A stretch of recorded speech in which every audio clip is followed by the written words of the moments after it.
Hey everybody, and welcome on out to another edition of the Living Deadwax podcast here on the Living Deadwax channel. We talk about music here. Got a fun one for you tonight. We'll see if it goes 3 hours. I don't know. We'll cross the fingers. Shooting for 4 this time. Of course, I am your host, Ty, joined by my co-host, Tyler. Tyler, how are you doing tonight, man? How was your research for this topic? How you feel? How you feeling about tonight's festivities? I'm doing good, brother. I feel great about it. From the sounds of the backstage, talk we're doing here. Apparently, yours was pretty simple. Mine not as simple because I also revealed to you how many things I have by my feet right now, and it's way too many. It is way too many, so I'm gonna call mine in the ring. Really. We'll see what happens here, but apparently for you it was pretty cut and dry, right? Yeah. So this week was my topic, my choice, and I chose favorite lead singers, vocalists, frontmen, front women, whatever you want to do, and however you want to quantify that, whether they're a great singer or a great entertainer or both. Or I was going to text you earlier today and ask you what you meant. Because last week when you said vocalist, I'm pretty sure you probably said frontman too or whatever, but I in my head I keyed in on vocalist. So I keyed in on vocal and I was like, all right, vocal. Okay, vocal. So now that I think about frontman stuff, there's a couple that I did not put on this ranking because they're not great vocalists, but they're cool frontmen, I'm just kind of looking because I got people on here that I got people on here that are way better voice than like personality or vice versa, and then I've got people that are like the total package. So I didn't really have any like hidden meaning behind that there. I just kind of meant like favorite person that sings lead in a band, like whether or not they're actually a good singer or not, it's irrelevant, just your favorites. And it's fair. I'm doing a top 10 tonight.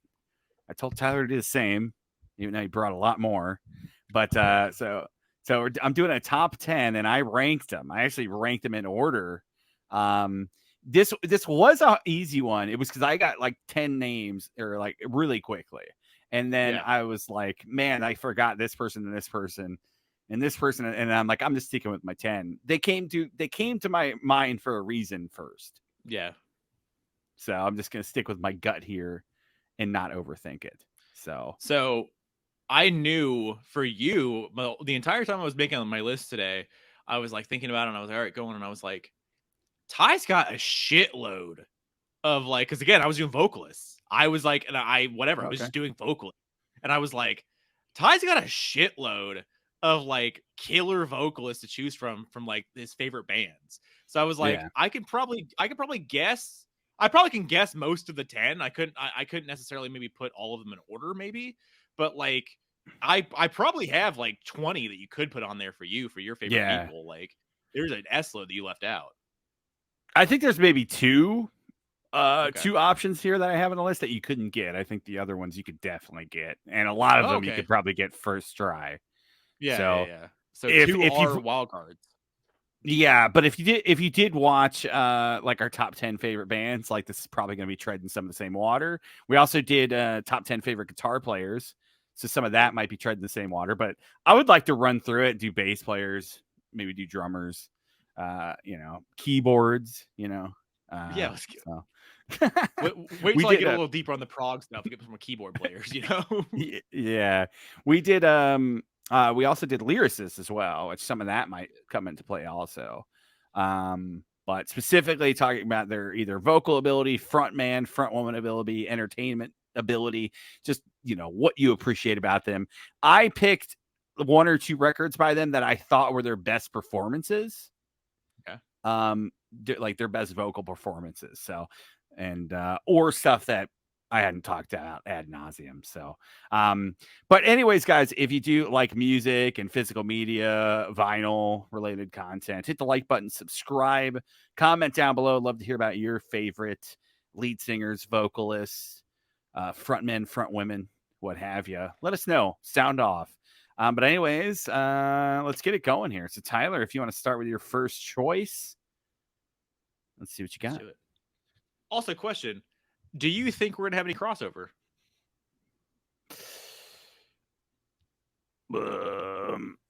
Maybe thinking there might be a couple. one. Maybe one. All right.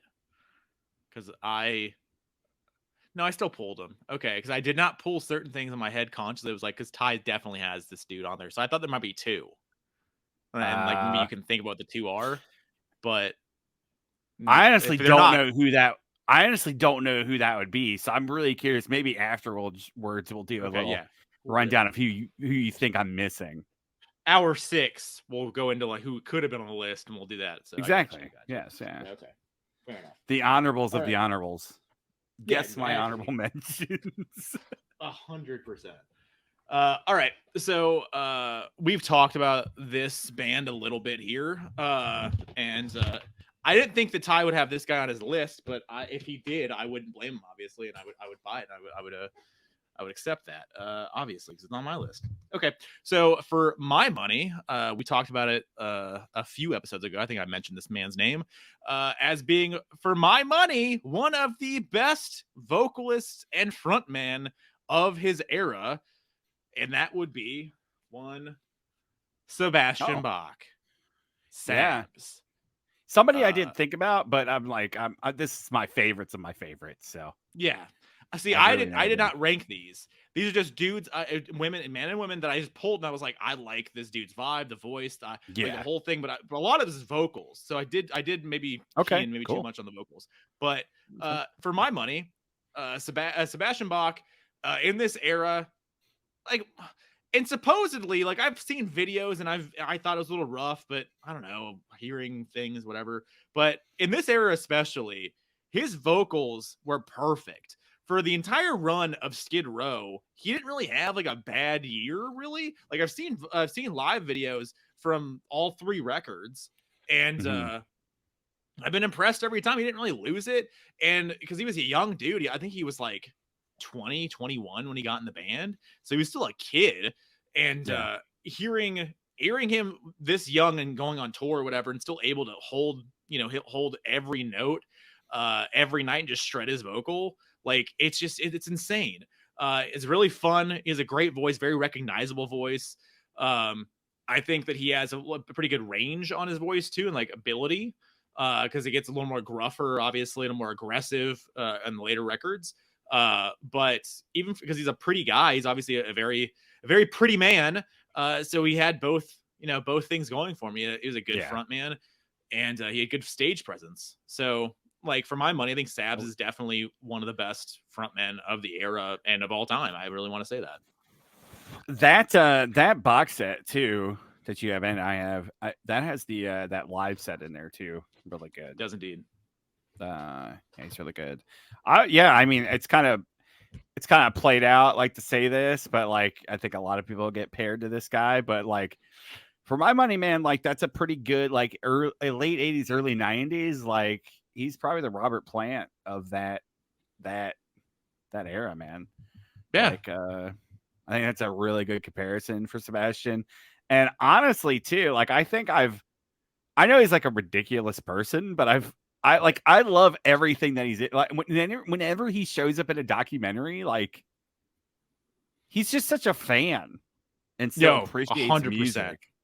Like, it was funny because Anna and I watched the Dio documentary because it's on Showtime streaming. Yes. And you and I saw it in the theater, but she's been wanting to watch it. So I finally looked it up, saw that, it's on Showtime, and did the free trial, and he's in that. And he's just like, he's such a contagious personality. So I've grown to appreciate him later as I grow older, because I appreciate people who have been doing something for so long and are still fans. Not many guys are like that. Yeah, he's a very very, like, he's fun. I think, like, just from everything that I've always, like, seen interviews and him on shows or whatever, right? So he seems like a very fun dude, and very loud and whatever, but front man, trying to get all the attention in the world. And it's also very clear to me every time I hear him in interviews or whatever, see him on TV shows, it's always very clear to me why people might hate him. Like why you might not like this dude if you're in a band with him, and like why all those dudes don't like him necessarily. It's pretty easy to like kind of see, oh, I get it. Like, you know, I get why so-and-so, you know, why the band doesn't want to talk to you for the last, you know, 30 years almost. I get it because, you know, if you're on the road, you're away from home, you're pissed off, you're not doing good, and you have this guy going, yeah, and then just doing the whole fucking gimmick the entire time, doing like a weird, like David Lee Roth-ish kind of thing, but maybe not as egotistical, possibly, and like third person-y maybe. Like hearing that every day of you know, every day of the week on the road, probably again not super great for all of the dudes in the Skid Row band. So yeah, good choice. My number 10, because I did rank these, he's probably my probably the not newest artist. The bands he's been in have been around a long time. Actually, he's definitely the newest artist on here. But anyway, they've been around a long time. But he's probably my newest guy that I've really like fallen in love with his voice and style of singing, and that is Tobias Sammet from Edguy. So German power metal band. They're from the 90s. So very much in the same vein as Halloween and Blind Guardian, that type of stuff. Tobias is a real fan of that stuff. It's funny, like I see him commenting on like Halloween's like Instagram posts and shit, because I follow Tobias on Instagram too. So he'll like comment on there and stuff, like when they post anniversaries for records, and he'll be like, oh, this is my favorite track from there. So it's really cool. Like he's still, like we were just talking about Sebastian, like he's truly a fan of the music. And just a really great voice. Like if you're into like any type of power metal voice and you haven't given Edguy a chance. Edguy used to be his band, and then he started a side project, Avantasia, which is like a kind of a metal opera where he takes a lot of the big metal vocalists and brings them in for every record. So he'll bring in like Michael Kiske from Halloween, Jeff Tate's on this record, Ralph Shepard's from Primal Fear, all the big power metal vocalists, and they do every album's like a metal opera. So he appreciates really good vocals, and he always stands out on his records, even compared to all those guys. So I've always appreciated Tobias. So if you want something a little bit more heavy, I'd recommend Edguy. If you want something way more bombastic and kind of over the top, kind of, I guess, like Tyler's realm, like Meatloaf-ish, way more Avantasia.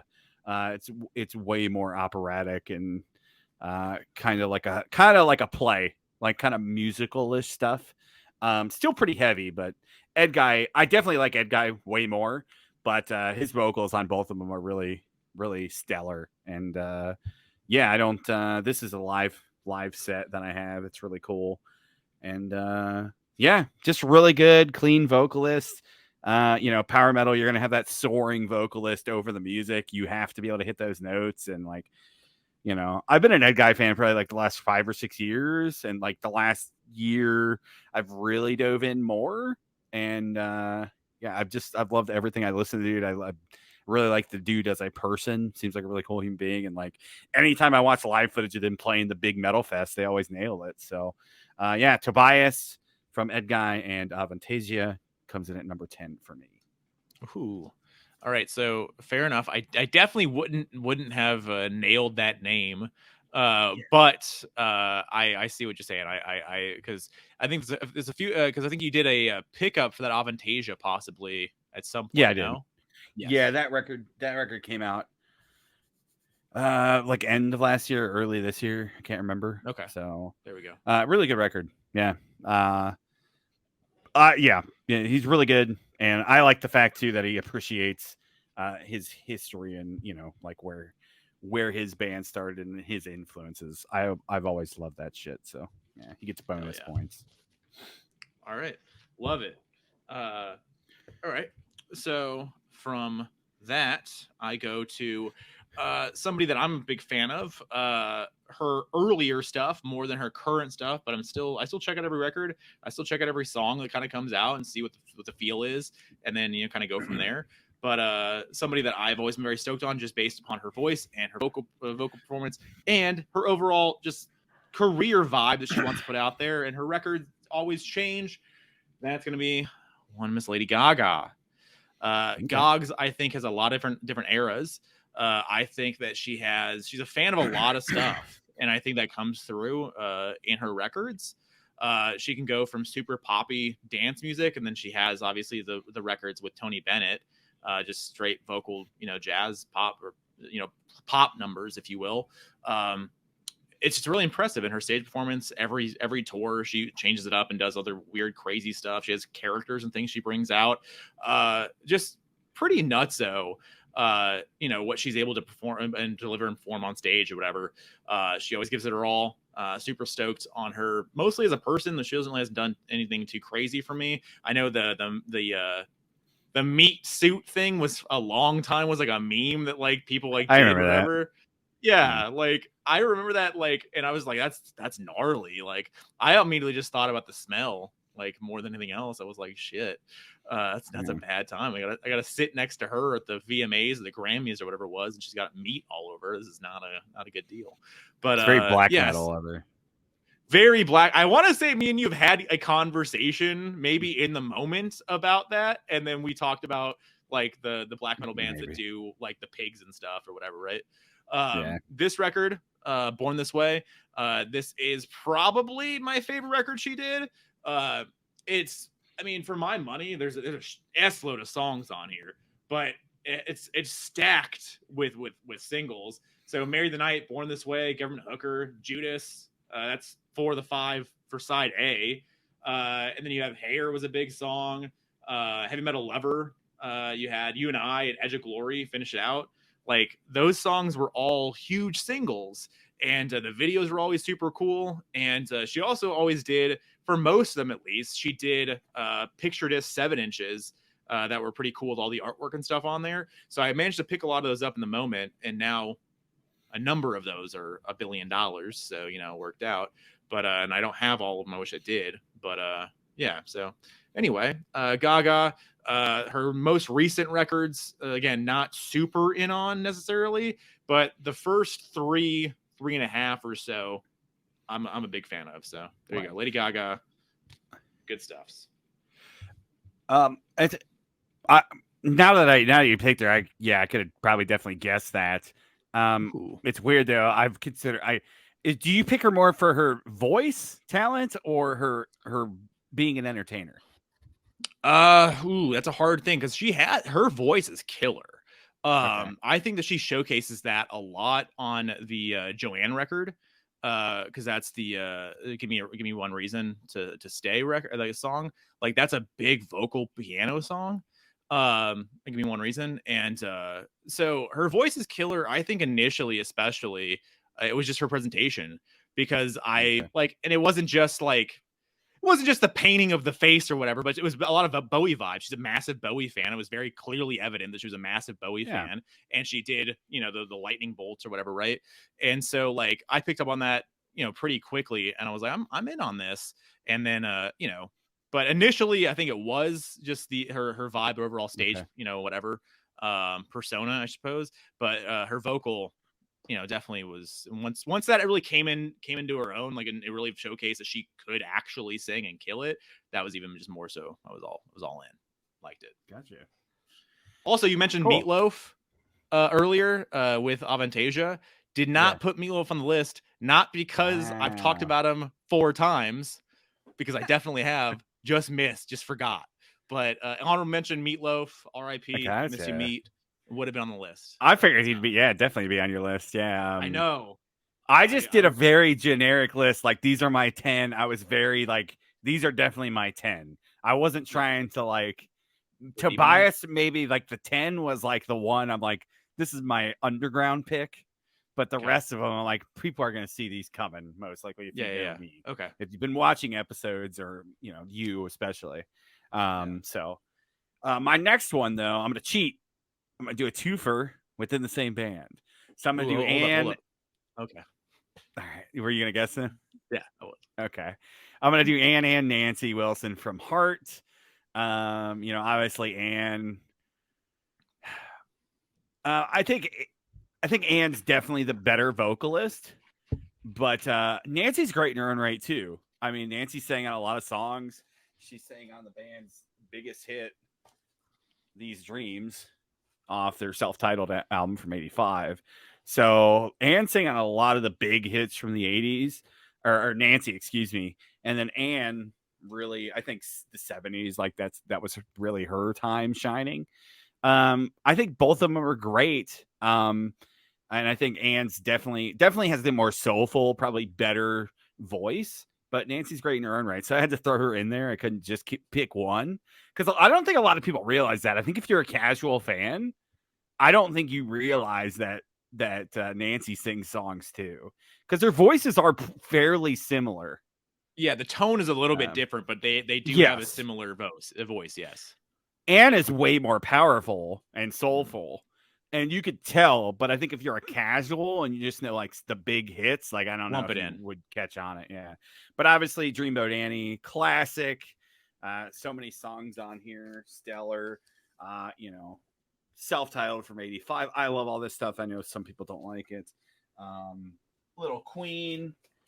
Got Barracuda on there. Barracuda is one of the best vocals ever laid down to tape. I mean, I think Ann's we just talked about Robert Plant, and he probably will come back up for you. But honestly, I think Ann is the female Robert Plant. Like I think she truly was. She was such a big Zeppelin fan. Like I think she truly was. She was a showman. She was a great front woman, and she's still great. She still sounds amazing. So she's taking care of her voice, which is always appreciative too, because a lot of people don't know how to do that. They don't. And they either just run themselves ragged with drugs, alcohol, and singing and everything in between. But yeah, so Little Queen, Barracuda, obviously great album cover too. So yeah, Heart and Nancy. Yeah, her power is always like, especially on Barracuda, like it's so crazy how much power she has behind her voice. It's insane. Like I can't imagine like the first time hearing that in the studio when they recorded that, like her just bellowing, and just knocking down walls, man. Like that's crazy. But I did assume that. I did assume Heart, so I'm glad that I had one on there. Yeah. If you probably will get the rest of these. If you wanted to really like be impressed, the Kennedy Center honors, when they do the Zeppelin honors and they do a bunch of Zeppelin tracks. Yeah. She's made Robert Plant cry. Good. Made Robert Plant cry. She's so good. Yeah. She's so good. And that's, I mean, it's a while ago, but they're older then. She's like in her 60s there. She's like 72 now. That was maybe 10 years ago, 10, 15 years, maybe 10. I remember seeing that on PBS like 2008, 2009, maybe. I think it was Obama's first Kennedy Center thing. So that's whatever. That's what he's saying. I'm like, I want to pronounce like maybe during his first term. So yeah, that was and she still sounds great. Like she's what? It. She'd be in her like late 50s, early 60s. So yeah. I mean, again, like it's pretty crazy because like there's some people on this list that have had vocal difficulties before, and maybe still now have vocal difficulties. But like when your voice is so powerful, and if you don't take care of it, it catches up with you. And especially when you get older, just like everything else, the muscle, it doesn't bounce back, and eventually it just kind of stays messed up, unfortunately, right? There's a few people on this list that have seen better days, but prime is what we're talking about here. So all right, fair enough. I like that. All right, so another one.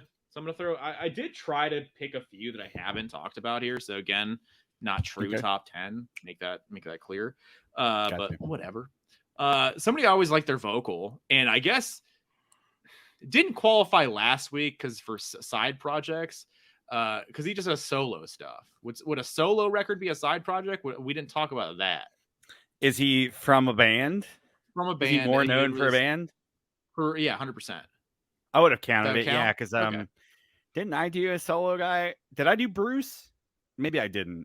I don't think you did Bruce. No, I think I was going to bring up Dickinson, but I didn't because we already were going 3 hours. So I would have counted it. I would have allowed it. But could have easily done that. And also, this is one of those things where I like his solo output more than I like his actual primary band, which is pretty blasphemous for this guy because people love this band. That is Dustin Kensrue, primarily from Thrice. But his solo stuff, I'm a much bigger. I like Thrice enough. I've seen Thrice a dozen times, and I've never bought a ticket to see Thrice. They've just been on so many festivals, Warped Tours, opening, co-headlines, whatever it is. I've seen Thrice so many times, and I like Thrice. I like them enough. I don't go out of my way to really see Thrice very often. They're good. I like some records, whatever. But for my money, Dustin's solo output, especially this record is his best. He has, I want to say 3 or 4 of them. He has a gospel record too, which I actually do enjoy. I don't say it's a gospel. It's a Christian record. Like, I don't know. It's gospel. It's Christian. I don't know what it is. But I actually enjoy that too. And this is his first record, Please Come Home, first solo output. He has a very like raspy voice, very powerful, low voice. And he early on in the Thrice catalog, the first few Thrice records, he yelled and screamed a lot more than he does now. And he's definitely aged very well. Whenever I've seen him, I've never been like, yo, he's kind of showing his age here. Like, granted, he's only in his 40s, right? So like we're still young here. But it's still really good. And solo acoustic, which is what I saw him before. I think I got the sign. I got the black cover signed in black. So real good on Is that when we saw him together, or is that when? I think so. No, okay. Yeah. So I also lost my hat that night, if you remember correctly. I had to put my hat, when we took a picture together, I took my hat off and I put it on the stage, and then we just left. So left the hat on the stage. And why'd you take your hat off? I don't remember. I don't know, but I don't know. I've lost hats at shows multiple times because I've just taken it off in the middle of the shows and put it on the rail, like on the little, whatever the little shelf thing. And then I've just forgotten it. And so whenever I go to shows nowadays and I take my hat off the rail because I don't want to keep them falling off and stuff, whatever, right? Sure. I don't want to hold it. I always just I put it on the rail. I do the same thing. I put it on the shelf, and then I tell the person I'm with or the person I befriended at the show or whatever, like, hey, can you do me a favor and remind me this is here? Because I will forget. I'm going to lose another hat, and I don't want to do that. But anyway, so vocally, I've always been a fan of Dustin's vocals. His lyrics have always been very heartfelt, very introspective, very intelligent, very emotional. Kind of runs the gamut for his subjects. He's early on, I mean, there's a lot of Christianity and a lot of like religion that's brought up in the songs, not overtly necessarily. They're not preachy by any means, but kind of just talking about, Christianity. And then as he's gotten older, he's gotten away from that. He's no longer, I don't know if he identifies as a Christian or not anymore, because he had a really bad experience with his church or whatever, I guess. And so kind of gotten away from that. So kind of done that whole, deal that a lot of folks do. So, anyway, lyrically, big fan. There's a lot of big singles out there for Thrice. And then for this record, for the solo output, it's more of a country kind of vibe, a singer-songwriter stuff. I would recommend, if you're a Thrice fan and you have not given this record a chance because you just don't think that you're going to like Dustin doing stuff with the acoustic guitar, I would think you're crazy. Check it out. And if you're, a fan of acoustic stuff, check it out because it's still really good. So Please Come Home. This Pistols on the record, Please Come Home. The song is great. What else? I Knew You Before was a big MySpace song for me many a year ago. And then Consider the Ravens, also another killer song off the record. So here you go. Dustin Kensrue made the list. Big fan. Yeah, I had fun seeing him. And that opener for him, I love that opener that opened for him that night. I bought a couple of their CDs. And the dude signed them. And for the life of me, I do not know where those CDs went. Okay. They just got eaten. It was Olin and the Moon, that band. Because they still they were in like my top for 2015, maybe. So anytime I go back to those top lists on Spotify, some of their stuff still pops up. And they were really talented too. So yeah. Yeah, forgot all about that. Sucks I don't know where those CDs are because they were signed, and it's just gone. It's one of those. Yeah. Wow, I completely spaced that. Good call. Completely spaced that. Yeah, the dude played the steel guitar. Yep. The slide guitar. It was really cool. Had like a country western vibe to it. It's really cool. I remember. I remember you were into it after we got out of there too. Yeah. Unlocking memories for me. There you go. FNA. Yeah. All right, my last cheat.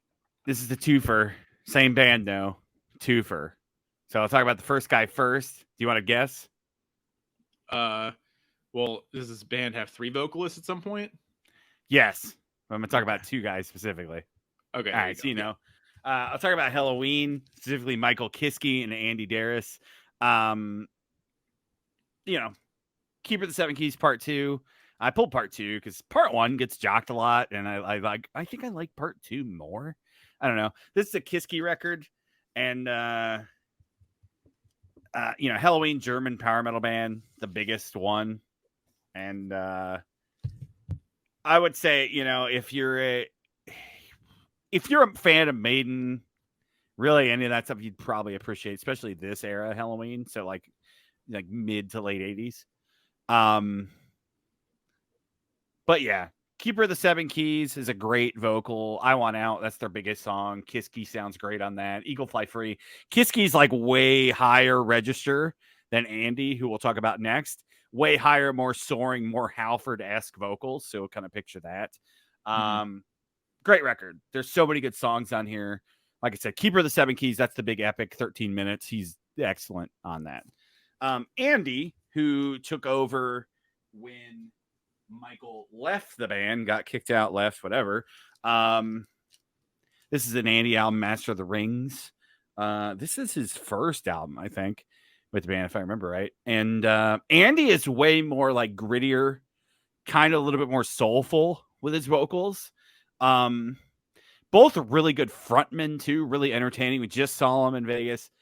They're both in the band currently. They do duets on a lot of stuff back and forth, which is cool. So they turn songs that weren't ever duets into duets, and they do their own individual songs too by themselves. So it's very cool. Kai Hansen, who is the original lead singer and founder of the band, it also sings on stuff, which is cool too. But Kai is he's more of a guitar player than a singer. And that's why he brought in Michael, because he's like, I don't want to be the singer. So that's why he brought in Michael Kiske into the band, because Kai sings on the first album.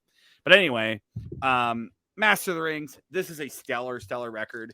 And if you're a casual fan of Halloween and you've never tried these, like, you're really shorting yourself, because there's a lot of good tracks here. And I know those fans exist. There's a lot of fans that, like, once Michael left, I just wasn't into it anymore. Just go back to these and try it, because there's some really stellar stuff all throughout the 90s and 2000s. And Andy doesn't get a lot of respect. I think Andy deserves a lot of respect because he kept that band going. Like, I mean, Michael Wyckoff and Marcus are in the band too. They're founding members. But, like, Andy was the front man and person of the band, doing the interviews, being out there, replacing Michael Kiske, a legend. You know, Kai Hansen was gone. Like, Andy kept that shit going, and he's a big part of the reason why this current, like, revitalization of the band is going on. But I would recommend Where the Rain Grows off this, or Why. That's a great vocal song. In the Middle of a Heartbeat, that's a really good ballad. It shows a little bit of Andy's range. And then my 2021 album of the year, the self-titled Halloween. They're both on this. And Kai sings on this too. But they're both on this record. Stellar record. Great fucking album cover. Always. This is the shirt I wanted. Mostly. Yeah, mostly. This is the shirt I wanted, but they were all sold out of my size. Because we were like at the end of the tour. So I didn't get this one. But anyway. So yeah, if you want great vocals on here, Skyfall. That is a really good track that they all sing on, so you can check that one out. Fear of the Fallen, that's a good one. Best Time, there's really good vocals. All that, it's really mixed well too. It's really impressive, because usually like 3 vocalists, they got 3 guitar players. It's kind of like, how are you gonna mix this? But they do a really good job. They do a really good. They do a really good job of it live too. So yeah, Halloween, Michael Kiske, Andy Darris, they come in at number 8 for me. Maybe a little low, but if I read to this, they might come in higher. But I felt like a solid 8 tonight. No, it's awesome. No, I again, every time we talk about Halloween and like the current deal, I just get amazed. The fact there's 3 vocalists and all 3 of them are there, but the primary 2, just it's still insane. But yeah, glad that you finally got to see them. on the very short tour that did not come to Phoenix. Yeah, seeing them was a bucket list. Seeing them in Vegas and the venue that we saw them at was really cool. Definitely a bucket list moment in my life, and I'll remember forever. I probably will never see them again. So, yeah, crazy. All right, good stuff. All right, so this name was already dropped a few times tonight, so might as well just get him out of the way because it was definitely an immediate selection of mine. That's one Robert Plant from the mighty Led Zeppelin. This is the Celebration Day box from the 2007 reunion show they did. So I'm completely understanding the fact that this is not necessarily a totally live record. I mean, Jimmy Page spent 5 or 6 years or whatever messing with it and adding and overdubbing and everything else and adding things from old performances and stuff on here and not revealing what he was doing, where they're at and stuff like that. That was another big thing. And they asked like, well, what's overdubbed? And he was like, well, I'm not going to say that. And they're like, was it Robert's vocal, here and there or whatever? And like, no, I'm not going to tell you what's going on. Just enjoy what's out there. Enjoy what's on the record. And even with whatever you want to say, overdub's done, Robert Plant in 2007 at age, whatever, he's probably approaching 60 at that point, is absolutely killer. He always was. Nowadays, he sings things a little bit differently. He still has a really cool voice. It's very different nowadays, but he still has a really good voice. It's obviously a little rougher, a little raspier, and he approaches the Zeppelin stuff that he still does play in a very different way, obviously, than what he did with Zeppelin. But throughout the Zeppelin years, I know Zeppelin, experts or what have you will tell you, well, from this time to this time, they were rough and he was messed up, or, he would blown out his vocals, all that kind of stuff, right? I'm completely aware. I'm not a Zeppelin guy like that. I love Zeppelin. I'm not that guy. But from what I know of the live stuff and the things I've seen out there, he was pretty consistent. Like I think that he wasn't really a crazy partier. I'm sure he drank a lot, obviously, but I don't think he did anything too gnarly. And his vocal kind of aged well over time. I'm sure he had some rough years in there, and he's kind of like the gold standard for rock vocalists. Like, there's a reason why that is, because definitely, yeah, he has a total package. Like, he's the front man, he's the voice, he's the look, he's everything. He's got everything wrapped in one. A lot of guys only have this or that. He's got it all, and I guess he's the gold standard. He's the golden god. So for the vocal stuff, like, you got Ramble On, you got all different types and different like levels of vocal. Whole Lot of Love is he shreds on that song. Like, you've heard it a billion times, but his vocal on there, and like even with effects and what have you and layering, it's still like he live, he still kills it. It's still crazy where he's able to put his voice at, right? Nobody's Fault But Mine. Even the later stuff, when they like the present stuff, Nobody's Fault But Mine, whatever, like the delivery gets a little bit different, because even at the end there, they were talking about how they were like the punk stuff was starting to come in to play here, especially over in Europe and the UK, and so they wanted to have a response to that, if you will, and so that's where like Achilles' Last Stand kind of like comes in there, and then Nobody's Fault But Mine, that's the kind of response to the era, I suppose, and even with those vocals, still very, very cool with that delivery. And all the way up until the Page Plant record, the No Quarter project, he was still really, really good there too. I grew up obviously listening to Plant. Everybody did, because he's everywhere. Led Zeppelin is forever plastered everywhere. And yeah, a lot of it's overplayed, and a lot of it maybe you can live without hearing again. But there's a reason why him in particularly and the band are the gold standards of rock and roll, because they deserve to be. So Robert Plant, Led Zeppelin, love it. And I still need to pick up the Mothership box, which I'm gonna let go out of print again, and then it's gonna shoot back up about 160, and then maybe I'll buy it. But I think now it's too cheap for me. It's only like $95 right now. It's too cheap. I'm waiting for 160, then I'll really jump on it. Yeah, you're 100% right though. You could see the direct. I think him and Roger Daltrey, like, you could see the direct connection from them to like David Lee Roth and that era of like kind of late 70s 80s like vocalists, and like definitely hugely influential. Yeah. Obviously. Side note, a fun topic for some time. Eddie Trunk was talking about this. Him and Tom Morello were doing this they were having dinner together or whatever. Oh I yeah, think he yeah, did like last MVPs and weakest links. Did you hear about yeah, that? Like that'd be yeah. a I really know fun that. topic to do. Yeah. Yeah, yeah. He's brought that up a few times, and he says that because he's like, it sucks we can't do it like on the air, like on the show, because like you can't shoot, because obviously a lot of those dudes are friends with everybody or friends with the certain Yeah, dudes. So like you bring up yeah. your friends, you can't really say, well, so and so, right? But no, it's a pretty interesting fun game. Maybe an Yeah. episode you could play. Yeah, But we yeah, could definitely I'm do in it on though. that. But Yeah, I haven't talked to Robert for years, so yeah, he's it's not the fine. weakest link in there. It'd kind of be hard to really spot it because JPJ still pretty cool. It's hard to say, but we'll do it at some point. Yeah, we'll do that at some point. I don't want to spoil it. All right. My next one, number 7. He's the metal god. He's Rob Halford. Pulled Painkiller. 7. Because honestly, yeah, maybe a little low, but honestly, Painkiller from '90. Really, it's hard to pick Rob's best vocal performances. I'd either pick this or go all the way back to Sad Wings. So either like their 8th, 9th record or their 2nd record. So he's got so many killer vocal performances. Still sounds really good. I know I haven't seen him in like 10 years. I know now, like, he doesn't get around on stage. Like, he basically sits next to the monitor and watches and reads the lyrics, because I think he has a tough time remembering shit. So like I know he's less mobile and stuff, but he still sounds pretty good, man. And like for what that dude's done to his voice, like it's still pretty impressive.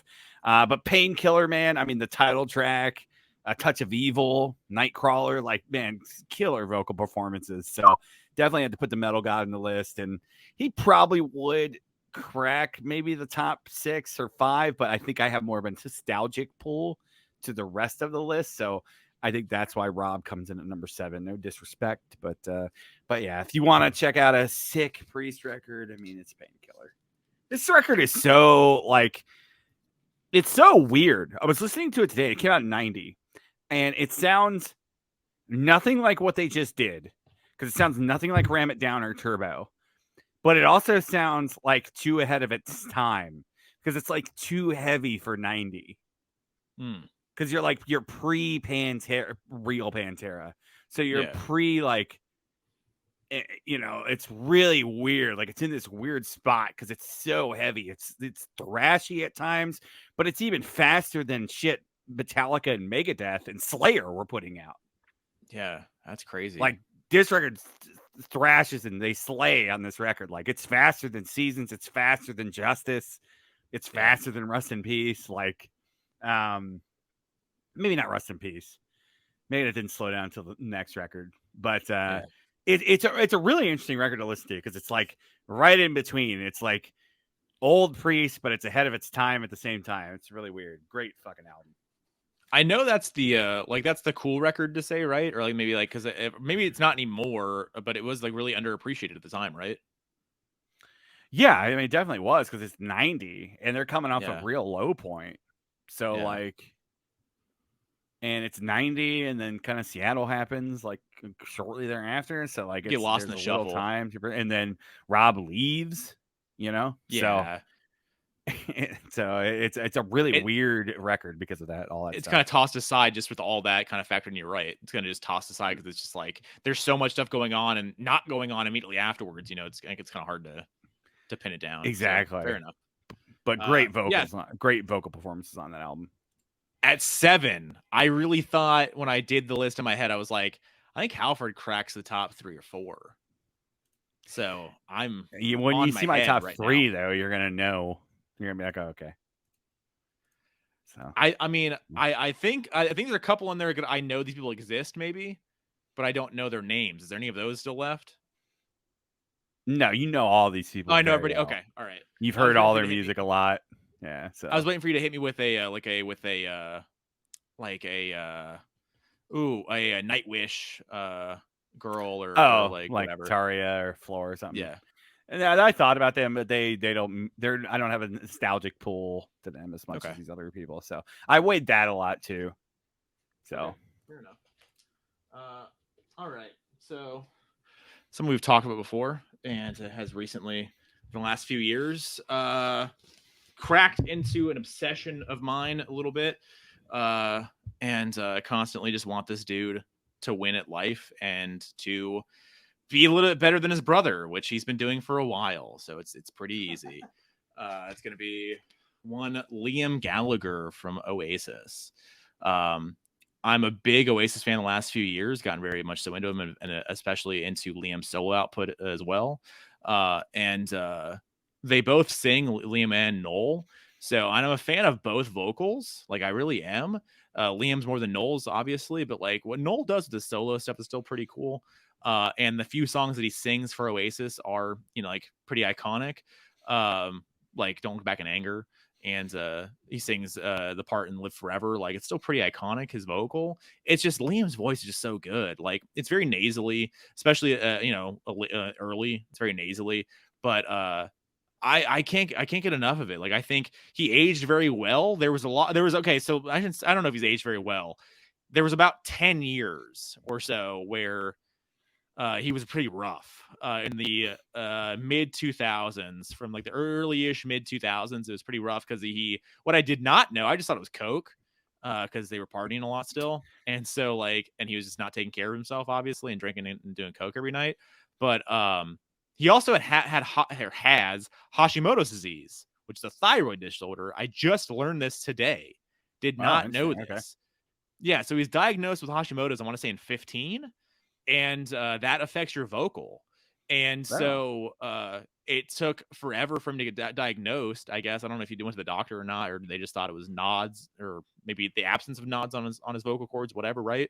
But yeah, he got diagnosed, and I guess, whatever damage was done is permanent. You can kind of like nurse it back, but there's only so much you could do. But even for his current, vocal style, it's still very much so Liam. It's still very good. He doesn't sound as good as he did, obviously, when he was a kid in 93, 94, 95, right?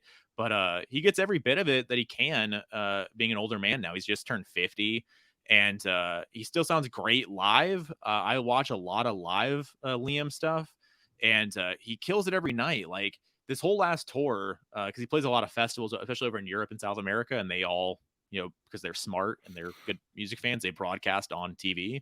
So there's a lot of video out there. And for the most part, he sounds killer every night.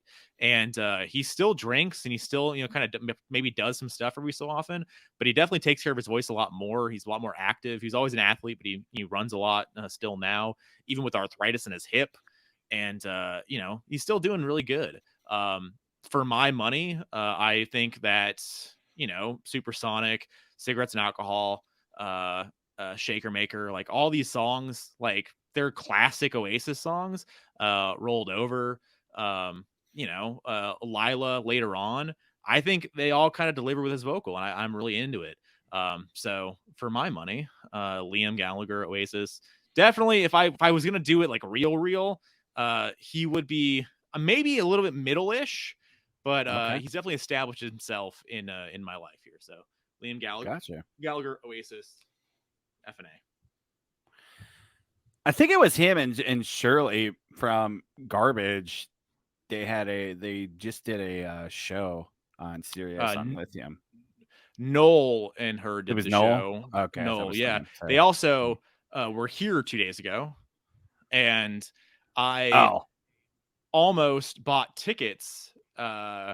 So I don't know if we talked about it or not, but like Live Nation, they did like the 4 days or whatever the hell it is, 3 days of like no fees and like $25 tickets for shows. But it's like select shows and tours and stuff like that, whatever. So all the shows are $25. And obviously if it's a general admission show or something, it works out pretty well. But if it's a seated amphitheater show, it's kind of a mixed bag, and you're probably not getting great, right? No, So like it was like maybe a month ago or so they did that, and so I looked. I didn't buy any tickets or anything because there wasn't really anything on the list locally here that I was really into. But Garbage and Noel were on there, and so I looked because I love Garbage and I like Noel, and Noel still does a few Oasis songs in the set, and then he has some solo stuff I'm a fan of too. But yeah, it was $25, and like it was like the front of the back of Cricket, the front Okay. of the back, you know, the seats. You know what I'm saying? Like that, Like right back before the section. lawn. Correct. Yeah. So that last Gotcha. section, it's just the front row of that was where we were at. And I was like, I don't know if That's too big of a place for them. Yeah. That's a Dodge Theater show. Yeah. I don't know how well they did business wise. Because I mean, I'm gonna not well if they're giving $25 tickets with no fees. That's fair, and that's definitely the way that like obviously they don't do it to every tour, but they obviously do it for tours that are struggle busing a little bit, right? And that's a massive place. I don't know how much lawn there would have been for that. They might have just put everybody in the seats, possibly. Yeah. Even if you bought lawn tickets, could be like one of the gimmicks like you did. They just shooed you down to the seats. But I don't know. Hopefully he did well. But I kind of regret not going because I did look like the day and I was like, they're coming up. When's that going to be? Maybe I'll check out tickets or whatever. And it was the day before. And I was like, okay, well, never mind. Gotcha. Anyway. Side note here, some guy called into a Trunk show about the Cure show. He went to the Cure show. Nice. I can't remember where he said he was. And they bought tickets at the venue. And he said he got 4 tickets, and he said it might have been on the lawn wherever they were, but he got 4 tickets for $150. I'm like, that's a really good deal. Like, yeah. I mean, I get it's lawn tickets, but like, I mean, shit. Like, if you're gonna spend, you know, if you're, you know, those tickets would be $50-$60 with fees. So like, for sure, them doing those fees, and he said all the shirts are $25, and I'm like, why can they do it? It doesn't make any sense.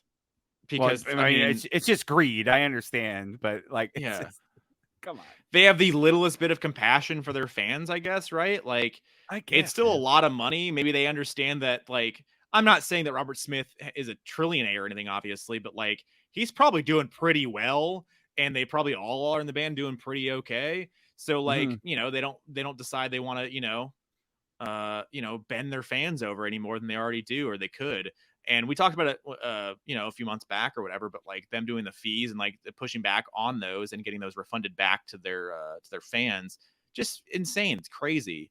And the fact that more bands don't follow that lead, not shocking, but it's a bummer, right? Yeah, 100%. Yeah. All righty, my number 6, not going to be surprising. Honestly, one of the greatest early voices of rock and roll, highly influential person. That's Roy Orbison. I've talked about this record a lot. Mystery Real Big album in my life will make my top 10 favorite albums of all time when we do that. Yeah, I mean, just look at the people that loved Roy and the people that he influenced, and you'll kind of understand Roy and how important he really was.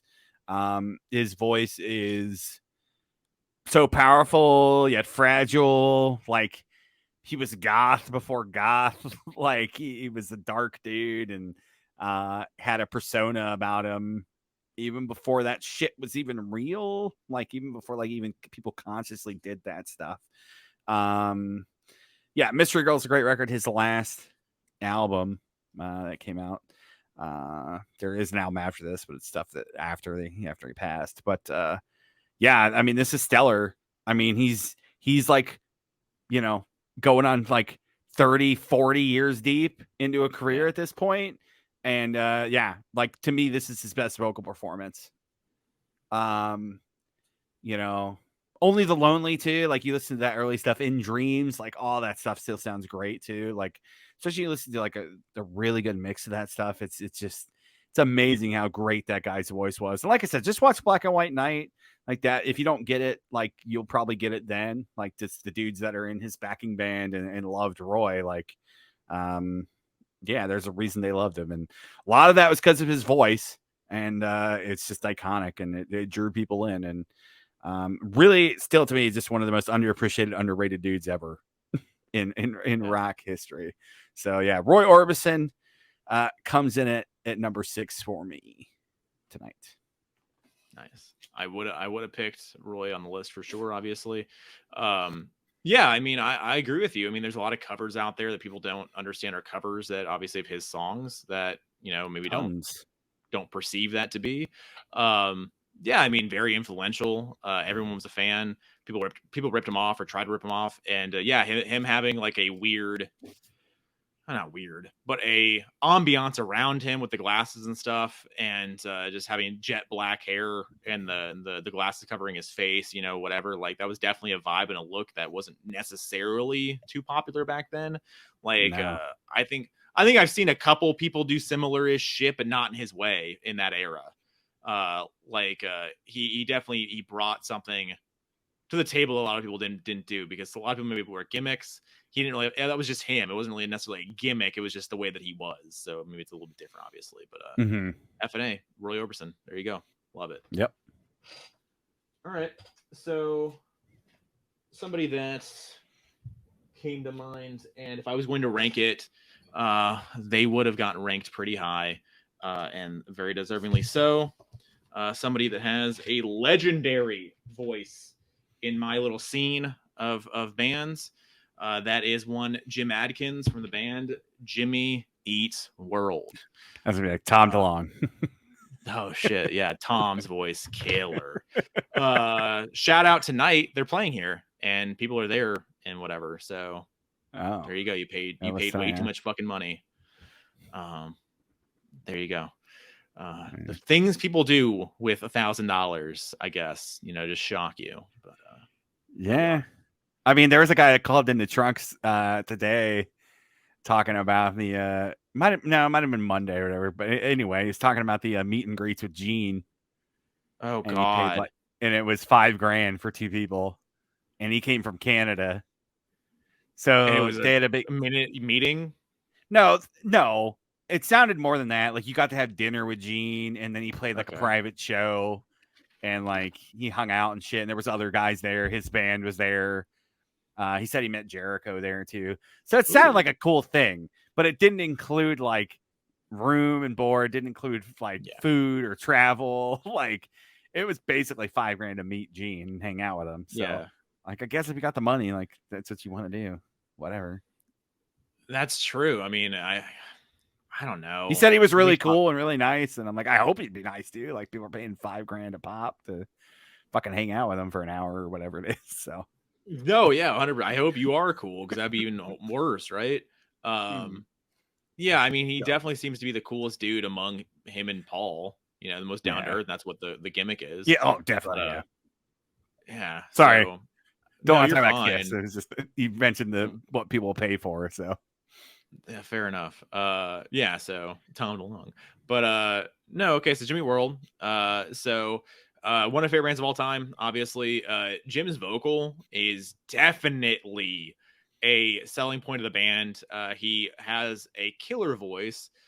He's a cool frontman too, obviously, and his guitar work. I know for people that are big fans of guitar work, his guitar work is also, you know, very good for those people as well. I'll appreciate it, but obviously they appreciate it in a different way, because I don't play guitar.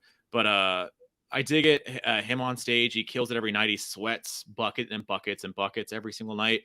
And he's never really, I've seen them 20, 30 times, and every night is great. So he takes care of his voice very well. Every record, he sounds pretty much the same. Like it's pretty incredible how he's aged his voice, or how his voice is aged, I guess, because it kind of hasn't. So good on him. There's not a lot of people that can say that, right? And Chase This Light is a record that I've not talked about before. This is 2007, right? Yeah, 2007. So it's the record immediately after, not immediately, 3 years after Futures. And Futures is my favorite record they ever did. This might be my second or third favorite, possibly. And so this is now going to be almost 15 years into their career. Still really good. It's all the songwriting in this record is really, really great. Jim's vocal is still, you know, killer as it always was. For my money on this record, if you're wanting to check out some new Jimmy Eat World, and by new I mean 2007, Big Casino, one of my favorite songs.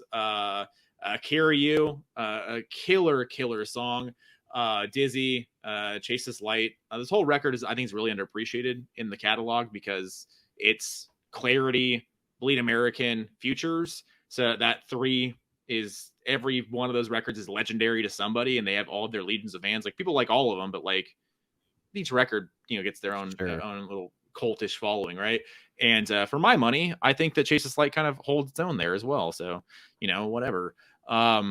This is my first record as like a completely turned on adult. Like Futures, I knew it was coming out and I was into it, but this is when I was on the internet. Like I was on the internet, I was getting videos, like there was leaks coming out, like it was a whole thing. I remember the anticipation. I remember my buddy Jake driving around when this record came out and like just going crazy because it was so good. Seeing this tour, all that stuff. But yes, anyway, so Jim Adkins, super good. His lyrics are obviously just insane, very emotional, very heartfelt, all the whole total package.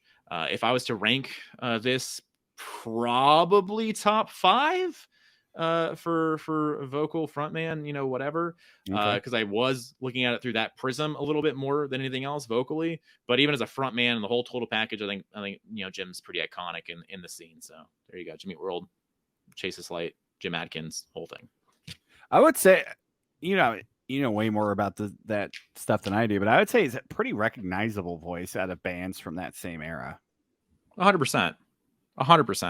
Because everybody else, like, what's funny is that he didn't start it as the vocalist. Tom, the other guitarist, was the original vocalist.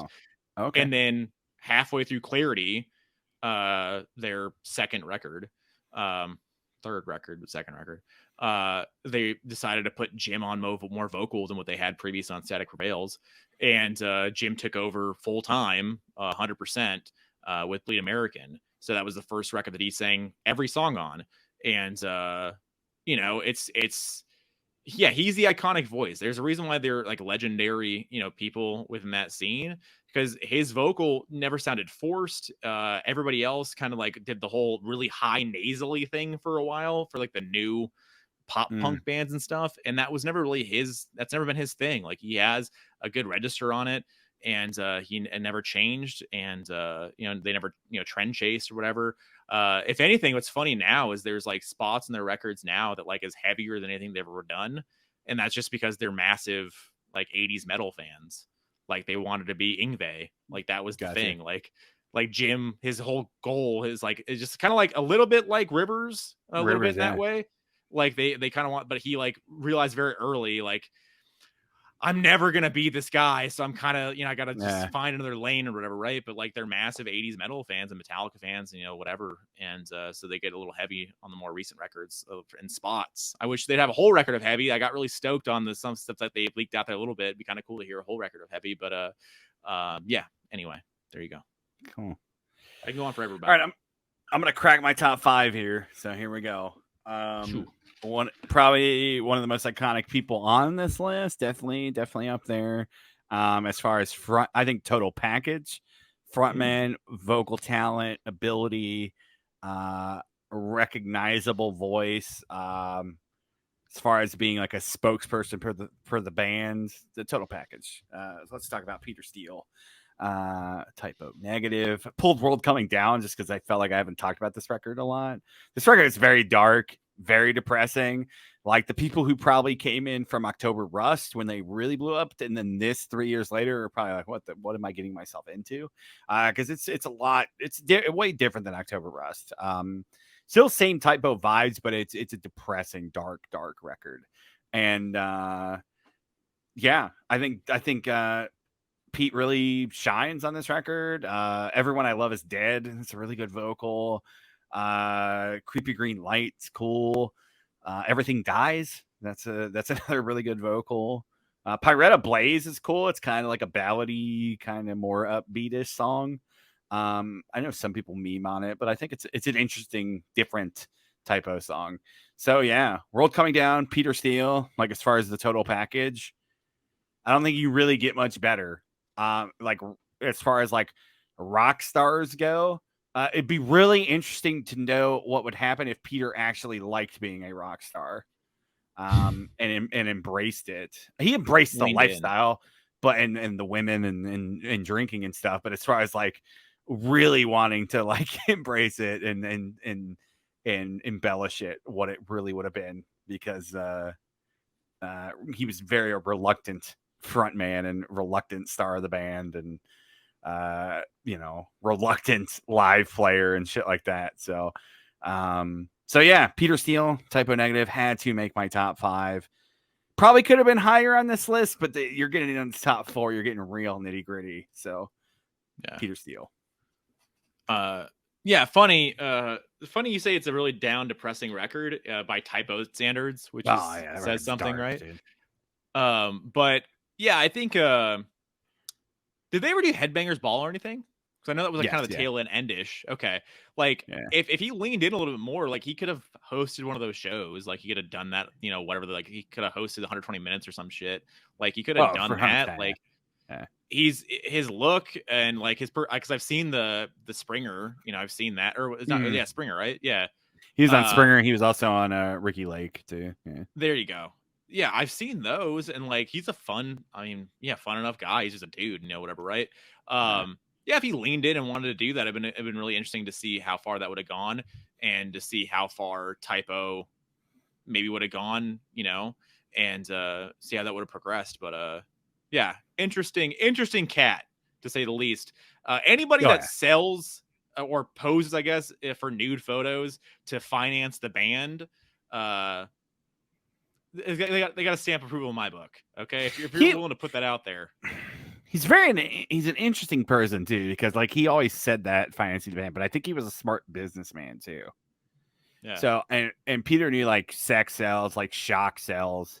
That's why they did goofy songs and shit, and like songs that would offend people and shit. Like, I mean, World Coming Down. This is 99. Like the second track's White Slavery. So like they still have fans argue about meanings of the songs and shit. Like, did Peter really mean this? Was Peter really a racist? Was he really a homophobe? What what I'm saying? Yeah. Like, I don't think he truly was any of that. I just think he truly got metal. He got goth kids, and he knew like people are going to talk about this and they're not going to understand. So it's going to get people talking about shit. So like, I think yes, money played a part in that, but I also could see like, hey, I'm going to do this, and it's going to be like, what the hell? This guy's in Playgirl. Yeah. And, because Peter, like after he did that, like he had a lot of gay guys come on to him. So obviously the clientele for that's not women. And, Shawn Michaels. Okay. Exactly. So, he leaned into that maybe a little bit too hard in hindsight, about like going on about like I don't want guys coming up to me and all this shit, but like I truly think he did that, like he knew what he was getting into and then did the 180. What are you talking about? I didn't do, I didn't know any I didn't know guys read this magazine. Like I think he did all that shit. Like he truly understood shock factor more so than like Manson. Like Manson was just like in your face shock. Like I think Peter was way more humorous with it and way more subvertive with it, I guess. Like, yeah, a little more low key, I guess, right? Mm-hmm. Also, side note, for that story, is the story that for a video or like a backdrop? For what? For doing the Playgirl thing. I feel like for the money that he got for Playgirl, was he financing a video or a backdrop for a tour? I think it was to help finance the tour. Okay. I think that's what I've heard or what I've seen him say in interviews. Okay. All right. Fair enough. Because I was like, for some reason that the backdrop stuck up in my head. I was like, that's not that more money than a backdrop. Like, I don't know. I hope you got more. Yeah. I definitely hope so. Yeah. No, as far as frontmen, I truly think like he got it more than he let on, and more than people give him credit for. Because he was uberly talented, but like some of the shit they did is like, it's weird. They're such an interesting band. I could talk about them forever. So, they have these songs that are like, they're so offensive and joke songs, but they're not jokes. Like they're not funny. Yeah. But like they do it so well. You're like, why are they? Does he really mean this? Yeah, and then like, no, I don't think he ever did at all. But yeah, it's yeah, really interesting band, interesting guy. I wish he was still here. For sure. Yeah, as a non-huge fan, I definitely see the overall appeal and package of Peter and Typo, obviously. Not a fan because I don't like it. I just haven't dove in necessarily, but like yeah, his vocals and his whole presentation is very much so him. Like there's other goth, long hair dudes, whatever, right? But like the entire thing that they were just doing and he himself personally was doing is just very different than what a lot of people were doing at the time. The perfect apt, this is where I'll leave it. The perfect apt comparison is Mike Judge, because Mike Judge can make fun of everybody, but bring everybody in. Yeah. And Peter Steele could make fun of goth kids. He could make fun of black number ones about the girl can't go out without because she's going to show her roots. So she's got to get black number one to dye her hair. Yeah. Because if her roots are showing, God forbid. So, but that's an iconic goth song. And the whole song is just making fun of goth culture. Yeah. Like, to me, parody of that. 100%. To me, there's been very few people able to do that in life and entertainment, to make fun of people, yet everybody's like, yeah, this is cool. I'm a fan. Yeah. I get it. Yeah. And like Mike Judge is my perfect comparison, because Mike Judge you can watch Beavis and Butthead and he can make fun of metalheads, but you're like, this guy gets it. You watch King of the Hill, he makes fun of right wings and Christians and leftists, and you're like, you just feel like it's a show for everybody, even though he's making fun of everybody all at the same time. It's genius. Yeah.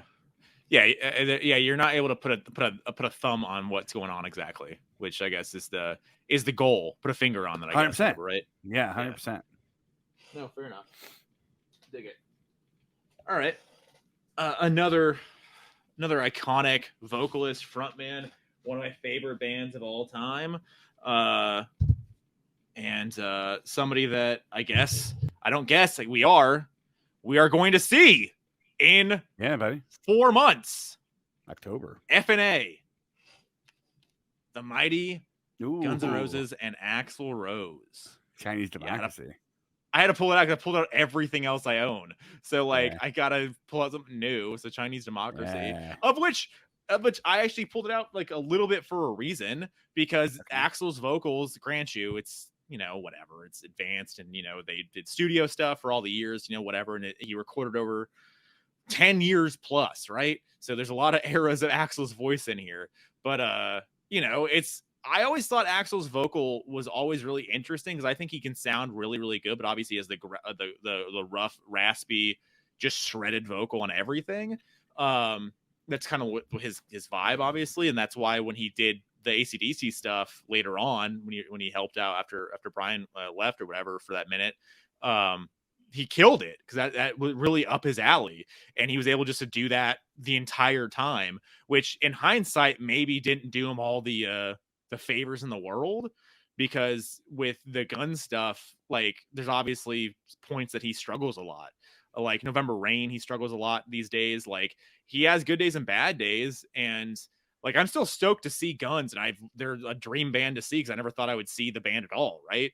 But he definitely is paying for what he did as a younger man, because every night he went out there, and late, and as a dick and everything else, but he still went out there and he still laid down those tracks and laid down his vocal, and it was just great. He did really well every night, from what I know. Obviously I wasn't around in the moment, but and he maintained that voice for as long as he possibly could.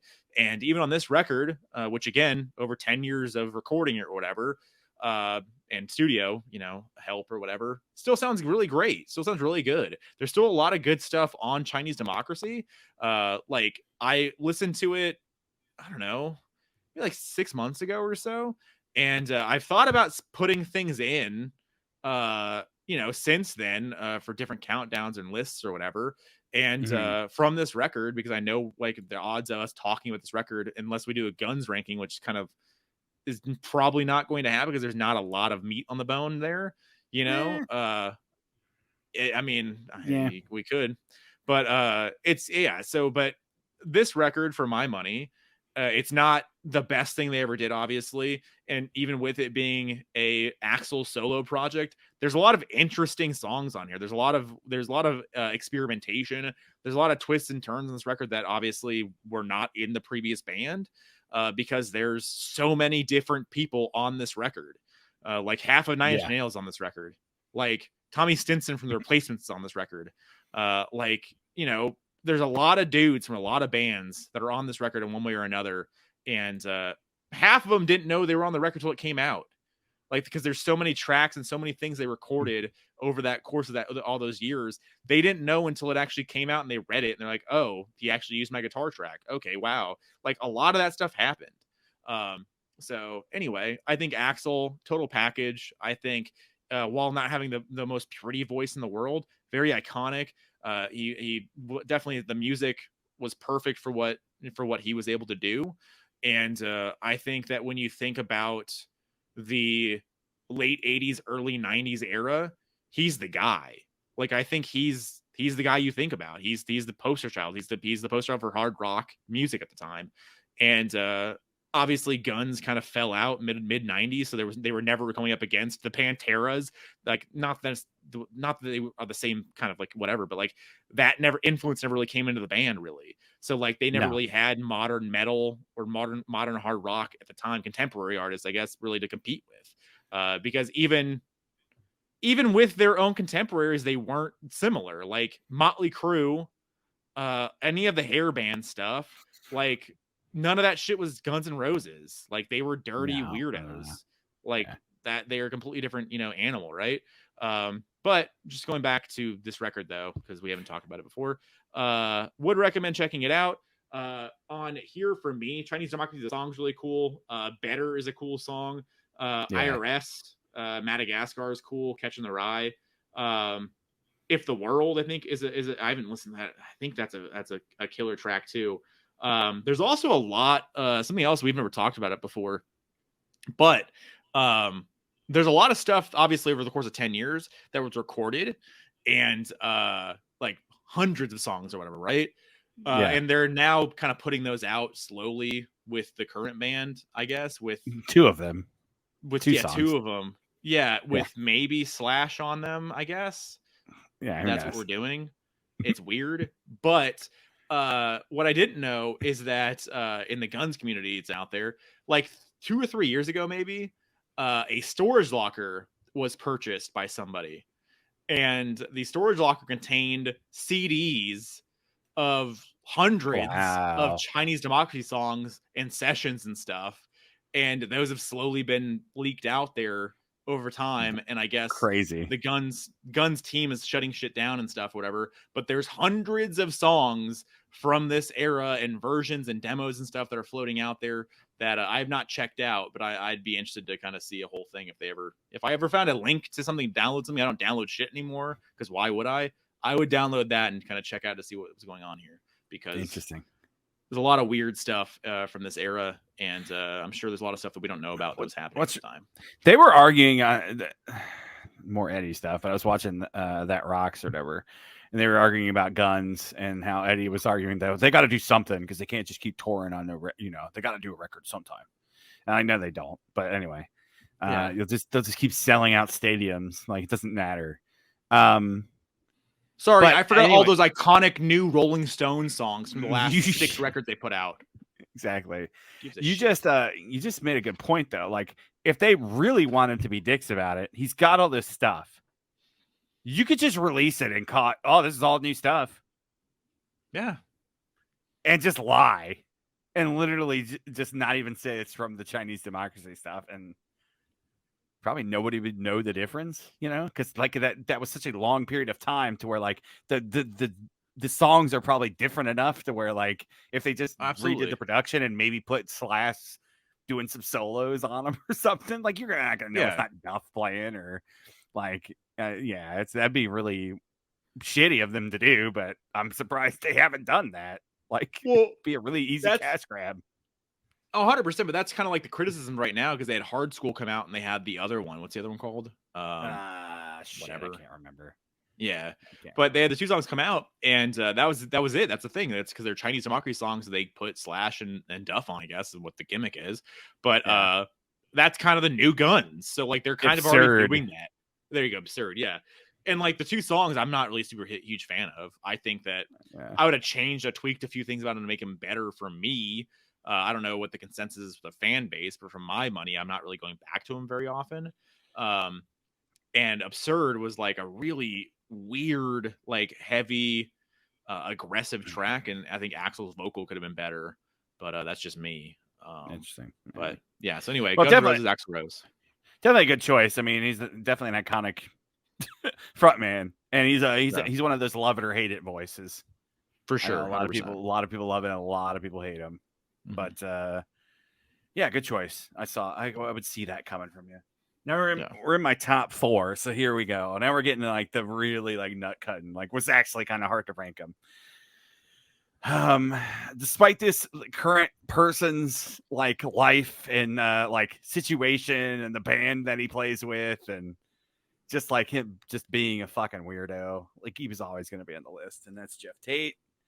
Queensryche specifically pulled The Warning, so their first album, and then the EP. Like if you want to hear like wailing Jeff Tate, like these are the releases for you. I think he became a better singer later, like Mindcrime Empire. I think he's actually more fully fledged talented voice, but here he just kills it. Like Halford, better than Halford ever was to me. I think Jeff was a great frontman. I think he was really talented. Like you watched live footage from back in the day, like he got it. He understood it. He understood how to play to a big room, and they were truly like an arena band. And you know, now he kind of does the same shit, and it's like you're playing in like a room of like 30 people, and you're kind of like a lounge act now. He still sounds good. Like that's the thing. Jeff still sounds good, but I thought it's about putting Todd on the list too, because I love Todd's vocals. His replacement, I thought he sounded great when we saw him. I thought you'd do a tag team, honestly, right here. I really did. A tag team, and but I'm like, I'll just let it be. But so yeah, Jeff Tate, iconic voice, iconic. I think he fits the bill for frontman. I appreciate Queensryche a lot more of their catalog than a lot of people do. Like a lot of people leave like Mindcrime's it. Like once Mindcrime hits, like they were out with Empire. They started getting too commercial. But yeah, I appreciate a lot of the stuff. I appreciate a lot of all their Todd records are stellar. And Todd does a great job. Different style of singer, but really good too.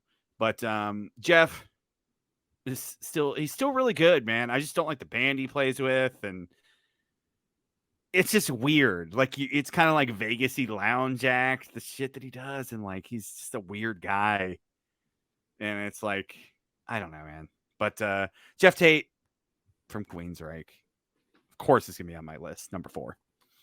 Yeah, I couldn't place a number, but this does make sense. Like I definitely get that. I think I'm losing one in the remaining 3 for you, but I think I have it. Okay. But I have 2. Obviously, I have 2. The third, the one that you're about to say, I think is going to be the more mystery to me. But we'll see. I think I got a pulse on it. Possibly, we'll see. Definitely not a mystery, but yeah, I get what you're saying. Yeah, I think I know, but we'll see. But yeah, no, I just made Jeff Tate because obviously his vocal. Like when we saw Queensryche and like going to the show, because like that day I listened to a lot of Queensryche that I had not listened to before, because I listened to the set list that somebody made on Spotify or whatever. Like he just rips. It's crazy how powerful his vocal is and how versatile it is. Like how crazy he's able to just swoon it and just sweep it like wherever he wants to go, especially obviously younger Jeff. It's insane. Like just like dudes like Halford, dudes like Jeff Tate and other folks, maybe people are about to leave on your list. Just having that talent and having that ability to really manipulate and deliver their voice into exactly the way they want it. It's just next level science, like just like magic. It's black magic. And I think definitely in his time, and I guess still now,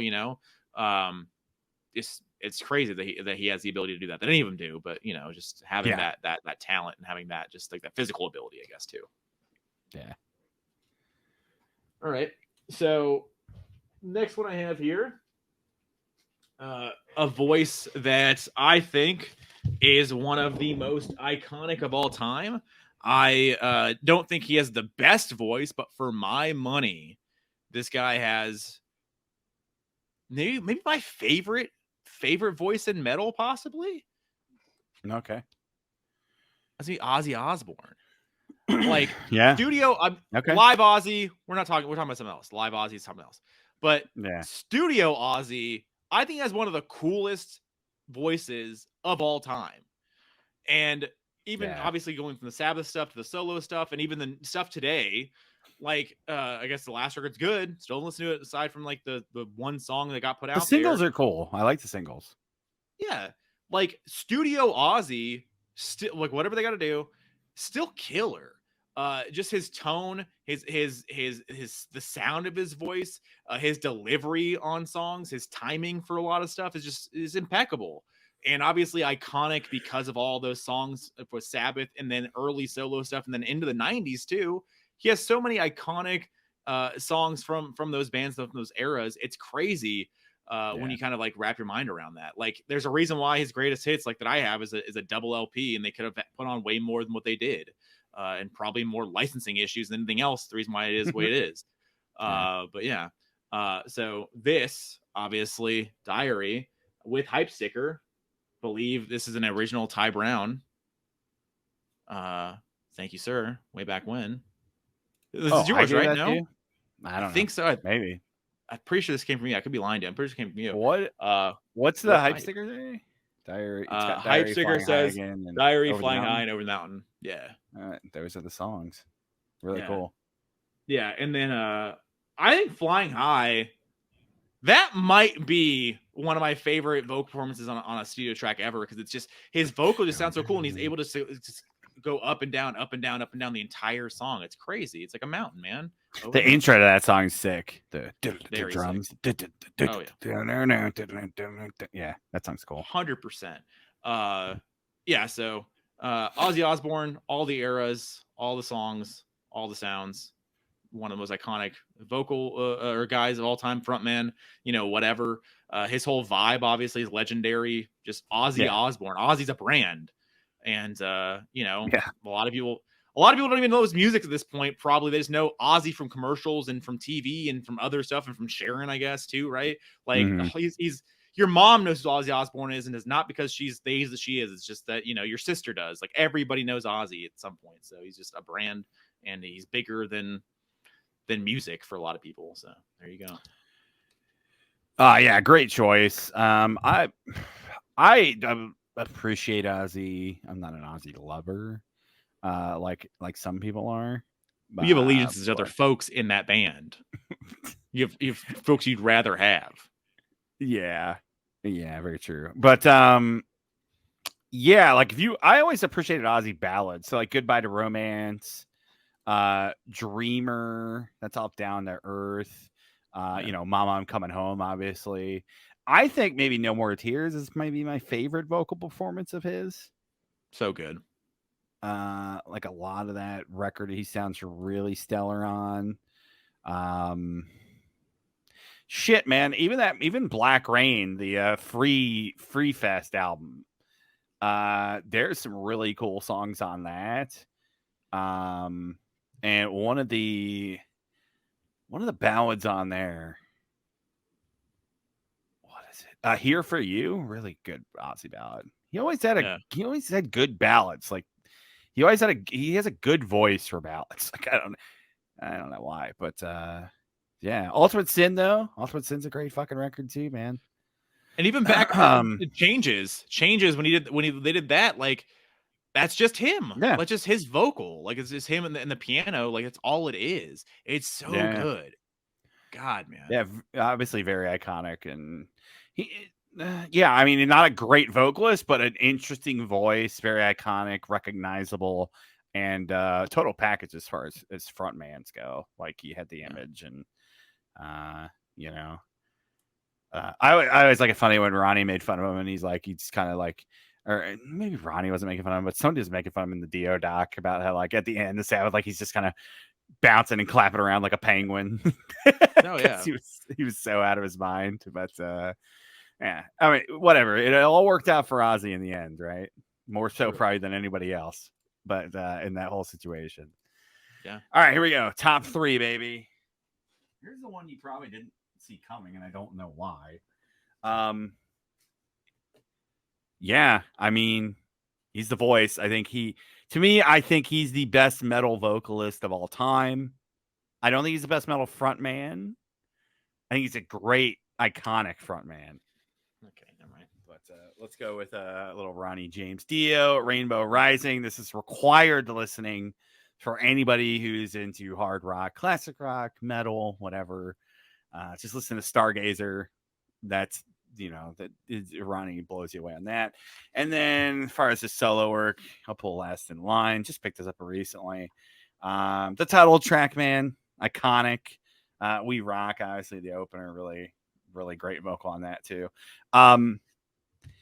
I saw Ronnie twice with Heaven and Hell. Both times were stellar. And Anna and I were just talking about it because we watched the documentary and we were talking about it when we saw him. And I'm like, yeah, that was one of their last shows. And she's like, yeah, they still sounded amazing. And we were looking at pictures that she took from the show. So, yeah, man. I mean, I can't say I never met the man, but like I feel like I know the dude. And you watch that doc and like you watch some documentaries and you could tell like some people are just shining shit on because it's this dude's doc. Like, and they're not going to talk bad about somebody in their own documentary, especially if they're dead. But exactly. But with Ronnie, you can really tell everybody says shit and it's really genuine. Yeah. Like I think everybody like that dude went through, touched in his life, like they went away a better person. So I've always appreciated that. And then obviously just immensely fucking talented, man. Like was just on giant records. And I'm not even talking about Heaven and Hell and Mob Rules, which are two of my favorite albums ever. Like, yeah, man, like total package. Even when I saw him later in life, like just blew us away, was still so talented, would draw you in, everything about the dude. He got it. Like he got what it was to be a great singer and be a good frontman and entertain, and was immensely talented. Just had that voice that would draw you in and take you places. And yeah, I wish Ronnie was still here because who knows what fucking Heaven and Hell record we would have got after that, man. Fuck, sucks. Yeah. But yeah, Ronnie, number 3. Yeah, I for some reason my brain forgot about Dio. I don't know why. Yeah, it's really weird. I really like in the back of my mind I was like, is he gonna pull out Cornell? Like, is that where he's gonna go? Like, I really was like spacing on things. Cornell was on the short list. He probably could have been on there. Kind of put it number 10, honestly. Yeah. Number 10 was going in and out, but I wanted to do somebody else we haven't talked about a lot. Yeah, fair enough. Yeah. But no, for sure. Yeah, Dio's voice, obviously, very iconic, very memorable. And he also, just very talented. Could do and sing anything. His early stuff, like he was singing like doo-wop, like swing stuff, right? Like the old rock and roll sound, right? Yeah. Because that's what he came up because he was older, right? So he saw rock and roll, like he saw it. So, like he's a part of the, he wasn't there like Elvis explosion, but he's the immediate Elvis Beatles thing. Ronnie's there for it, right? So like, well, he was there pre-Beatles because honestly, like he was doing stuff like in the rock 50s. And roll Elvis vein, and then when the Beatles came over and exploded, that's when his band changed and they started doing more Beatles stuff, and they had the Beatles haircuts and shit. Then after that, he started getting into more like Deep Purple and like more psychedelic stuff and like Sabbath and Deep Purple, and then that changed, and then dude saw everything, and then like he fronted Rainbow and Black Sabbath, like dude, you fronted two of the most iconic bands ever with two of the greatest guitar players ever with two of the giant egos ever, like he navigated the waters of rock stardom for years and saw the highs of highs and the lowest of lows, and then was back on high again when he passed. So like, that dude also lived crazy 1,000 careers. 100%. Also crazy that he was never in those two bands. His solo obviously different, but like in those two bands, he wasn't the guy. He wasn't like this, like the they went to go see Richie And No, like, I don't yeah, know, obviously Sabbath stuff, like, but you're there like, oh, I got Tony right there. You got the yeah. Sabbath dudes there, and then Dio's like, oh, Geezer. Yeah. the new guy, yeah, Geezer, like the new guy, right? So like, you got that. So he just wasn't the focal point of either one of those dudes at the time when he was in the band, which is pretty I insane to mean, think the about. original band, it was just Bill was still in the band too, so it's literally just Sabbath, Yeah, and then Bill Vinny. left, and then he brought in Vinny. So then he Yeah, got a little bit more 50-50, and then that's Vinny just kind of fair. stayed with him for the rest of his career. But because Vinny played on Yeah, a lot of the Dio records, and obviously the first 4 or 5. So yeah, definitely my top 3 though. FNA, crazy. I'm curious. I think I know the order of the next two, but we'll see. Hmm. Maybe you're going to shock me and do like Maybe. I think you know what I think the order is, but if you want to turn it in your head, I wouldn't blame you, I guess, for what your thoughts are. So we'll see. Okay. All right. Somebody else I'll pull out here that we've talked about before, but whatever, I don't care. It's fine. Had to be somewhere on the list for me. And again, Ty's gonna give me shit because whatever the hell, just like he did before when we did the countdown, whatever. One Sammy Hagar, the Why would I Red give you this? Rocker. Why would I give you shit? What? Because Why would I give you whenever I shit? bring it, because I was late on the Hagar years, I was Oh, late on it, and you were yeah. ahead of the curve on me. Curve on me. Yeah. Yeah, All but right. Hagar, his vocal ability, obviously, especially within the Van Halen camp, second to none. Any of the guys, all 3 dudes that were in that band that were vocalists, they don't hold like Gary. Obviously, still I very actually think talented vocalist. Sharon is a very good vocalist, but Yeah, Eddie told him to sound like Sammy. fair point. Very fair point. You're right. I shouldn't shit on Sharon outright. You're absolutely correct. Dave, obviously, he could have made the list too. Like, if I really did that part of it, he could have made the list easily because obviously, frontmen, David Lee Roth, he's kind of, he's by himself in that category because of all the shit he brings to the band, all the stuff. Like, he is the diva, iconic, third person frontman guy. He's that guy. But Yeah. when it comes to like overall package, Sammy's not as outlandish or bombastic in the personality like that. He has a completely different vibe. And I'm more with Sammy's vibe than I am with Roth's vibe because I think Roth's just ridiculous in a lot of ways. He's a clown, and Sammy's just more of a laid back, rock and roll guy. And I can respect that even more. Like, even if you go back to the Montrose stuff, like I've listened to those records like a couple times, like whatever. And I know Rock Candy is like the iconic song. Like he was killing it from the beginning. Like Sammy still sounds good. Sammy is 74, 75 years old. He still sounds great. It's insane. And it's not because he takes care of his vocals like he does, but he still drinks. He has his own, obviously says tequila and all that stuff, right? He still drinks. He doesn't go crazy or whatever, but like, I don't think that he does anything insane with his voice to take care of it. He just has a really, really insane ability to just be on all the time. Yeah, he's And definitely just to maintain naturally it. gifted. Yeah. Like, I don't know many people that are like that. Like, I don't I to be that age, like everybody ages. And not that he's not, obviously he's aged too, but like in comparison to like what he used to sound like, it's still close enough to like get you excited. Like when you see it and you hear it, you're like, oh shit, like this is still a killer, performance from this guy right now. Might be different if 75. he was on the road a ton and shit and still doing a lot of shit. Yes. But who knows? No, he has the insane privilege and ability because of what he's done business wise and obviously music and everything else, that he calls his shots and has been doing so for 25 years. And even before then, in Van Halen years, he was still kind of calling the shots there. But he's been able to call his shots and and call his spots, and whatever he wants to play, he plays, and whatever he doesn't want to play, he doesn't play. So like if he wants to play 50 shows a year, he'll do it. And if he wants to play 5 a year, he'll do it.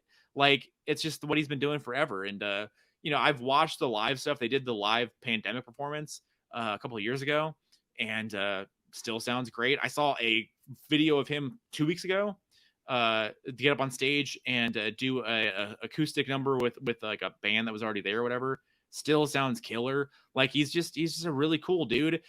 His lyrics, I think, are I appreciate Sammy's lyrics. Obviously, that's not what he's known for necessarily, but I appreciate his lyrics. They're fun tracks. 5150, I should have ranked it higher in our ranking. I messed up. I don't know why I did that, but it is really low. If you want to go back and clown me, you can, because I do regret that a little bit. Even in the moment when I was talking about it, I don't know why I did what I did. Like, I think I ranked it 8th for some reason. I don't know why I did that. And I ranked balance.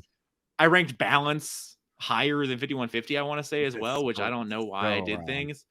I really think I messed up my phone, but we'll go, but whatever, it doesn't matter. We're not going to relitigate the past here. But yeah, so Sammy Hagar, for what he brought to Van Halen too, like the sound, everybody talks about how the Van Halen sound changed into Van Hagar. That's complete BS. It's not real. Eddie still dictated the sound. Eddie was going that way anyway. Like the love songs, it's a different angle that like Sammy brought to the table, obviously, than what Dave did. But the sound itself was all Eddie. Eddie was going to go there regardless. And the fact that Sammy was able to play guitar, maybe that helped out, obviously, because you can do more keyboard, more synth, more other stuff you want to do if you don't have to be relied upon to play guitar the entire time. Because Sammy is a very accomplished guitar player in his own right. So, like, I guess you can kind of make that argument, but regardless, Eddie did what he wanted to do. Anyway, Van Halen. Anyway, Sammy Hagar, I think very iconic and very legendary, and obviously fronted one of the biggest bands of all time in the genre and in the world ever. So there you go. Definitely. Good choice. Good choice. Yeah. Couldn't say it better myself, other than I think I put 5150 at 2. You did. Yeah, you did. Which is the smart thing to do. Yeah, I did that. All right, here's my top 2, baby. So I know the guys. I don't know the order. Let's see. You're doing on the order. Here we go. These are in order. So I'm gonna go with for my money. He is the. I said Dia's the best metal vocalist. I think this guy's the best metal frontman. The whole package, and that's the Bruce Dickinson from Iron Maiden. So I pulled Power Slave. You got Aces High on here. You got Rime of the Ancient Mariners. Great vocal stuff on here from Bruce. And then I also pulled one of his solo albums, Balls to Picasso. Tears of the Dragon is on here, which I think is maybe his best vocal performance ever. Maiden album or otherwise. Yeah, I mean, I've seen Maiden like 6 times now. Every time he's amazing. His voice has changed, but he still takes care of himself, and it's still very important to him to be great. The way he takes care of himself, his vocal ability and the way he understands things, and like the dude learned opera, like to be a better singer. Like he started doing musicals. He like to warm up his diaphragm and his lungs and shit before shows. He would rollerblade around the parking lots of the arenas and shit. Like, the dude really cares. He still really cares. And if we ever did MVPs and weakest link, like I don't think I'd ever put Bruce as a weakest link in that band ever. Even today. And so yeah, he's definitely number 2 for me. Such an iconic voice, iconic front man. I think he's the total package. I mean, look at the band with him and look at the band without him. Different. That's what I'll say. That's all I'll say.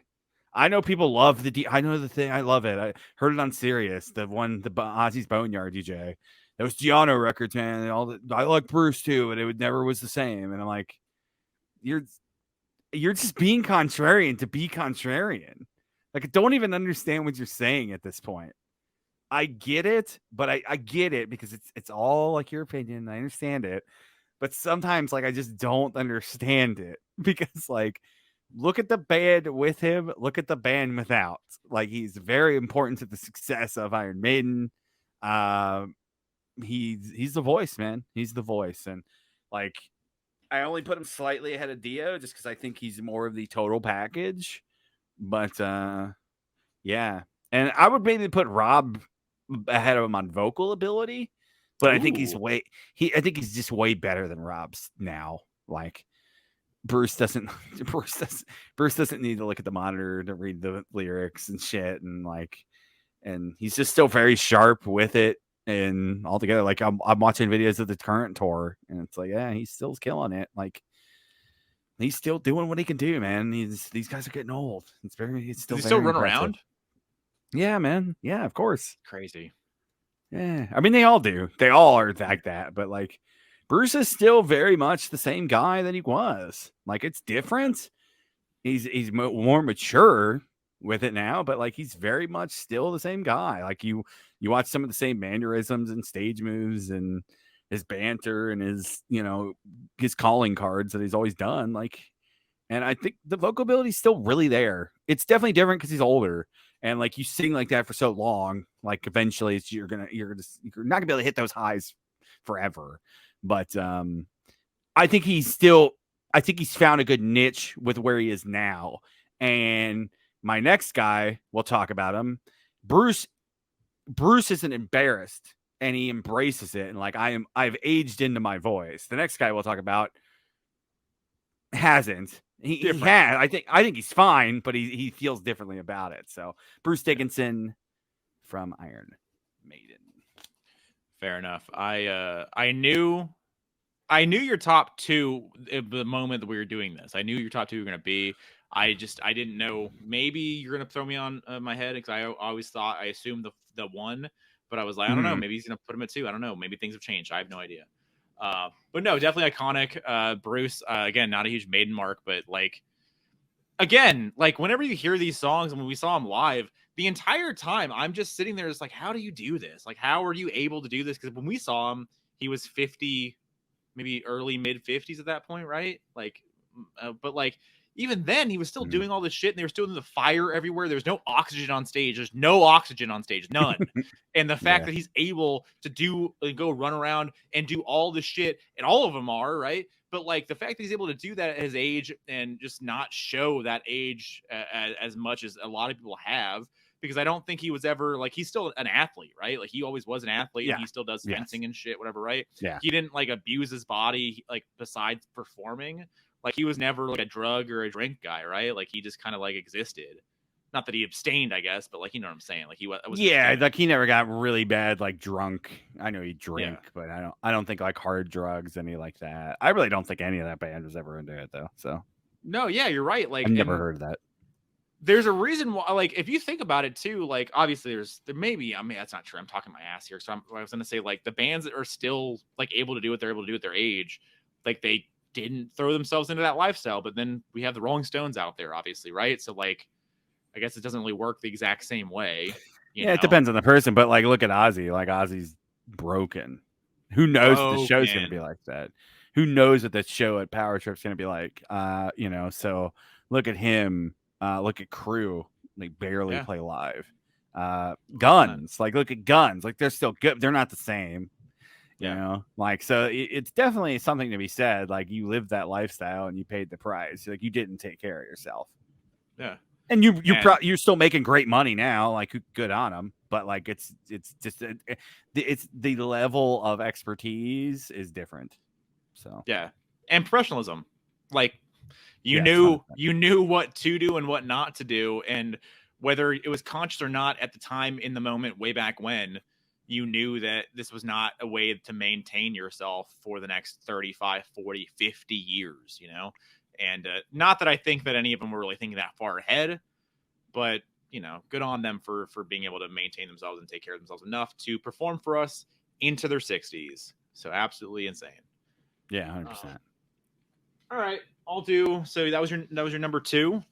Yeah, so if you want to do two more, do one, and then. Yeah, I'll do that. All right, so I'll do well, technically, you should. I think you get one more because I think that would be your 10. Oh, okay. This is my number one. Okay, fair. Good call. I think I would get last up since you got first up. You're right. You're absolutely right. Because I did that too, and then like when I thought about it, okay. All right, so we're gonna do my number one because might as well just do the number one here, like the real one, and this is the legend, the guy, the man. Wow. Okay. One Bruce Springsteen. So Bruce's voice obviously is not in the same way as a lot of people we've talked about tonight, but I think Bruce's vocal ability is excellent for what he does. He's obviously a more gruff guy, a little rougher voice, raspier at times. I think that on Darkness on the Edge of Town, especially, I think his voice, Something in the Night, is one of my favorite songs of all time. I think his vocal on that is great. His wails is super cool. And throughout the years, obviously, he has 50 years in the game at this point, and he's still doing not as much as he used to, but he's 70% of what 80% of what he always did, and the man's 74 years old, so still making, some would say, too much money on the road at this point in time. I might be one of those people. Shout out to you. But for my money, the live set the E Street Band and Bruce do every night holds its own neck and neck with anybody else on the planet. They play 3 hours a night, every night. They obviously there's days in between, but every show 2.5, 2:45, 3 hours. It's really insane to think that all of them have that ability, and they're all, I mean, there's 2 deaths, Clarence and Danny. They've passed away, but for the most part, everybody has stayed the same. Nils is the newest guy in the band, and he was in there 84, 85 for the Born in the USA tour. So, like, you know, they're all still alive, they're all still active, they're all still killing it every night. And Bruce just talks about how they're a glorified bar band because that's the way they want to run things. Like, they can play 100 songs. Bruce calls it every night. Bruce will take a sign from the audience of a song they haven't played in 10, 15, 20 years, and he'll take a sign from the audience, he'll look at it and go, all right, playing this next, let's go. And he'll give them 10, 15 seconds to figure out what's going on, and they'll bust into it. Obviously, I think that, like, tunings and stuff like that, maybe he spots it. He's like, well, we're playing this song, going from this song to this song will be okay. We can do that. Maybe he does that math. Obviously, he's a smart guy. He's smarter than I am, and he knows things I don't know. But the fact that they're able to do that on a dime is just insane. And Bruce, commanding the stage, does everything. He still runs back and forth. He still jumps on top of and off of the piano every night. He still runs around the side, goes out and does the crowd surfing and stuff every night. It's crazy. His guitar ability is very underrated, I think.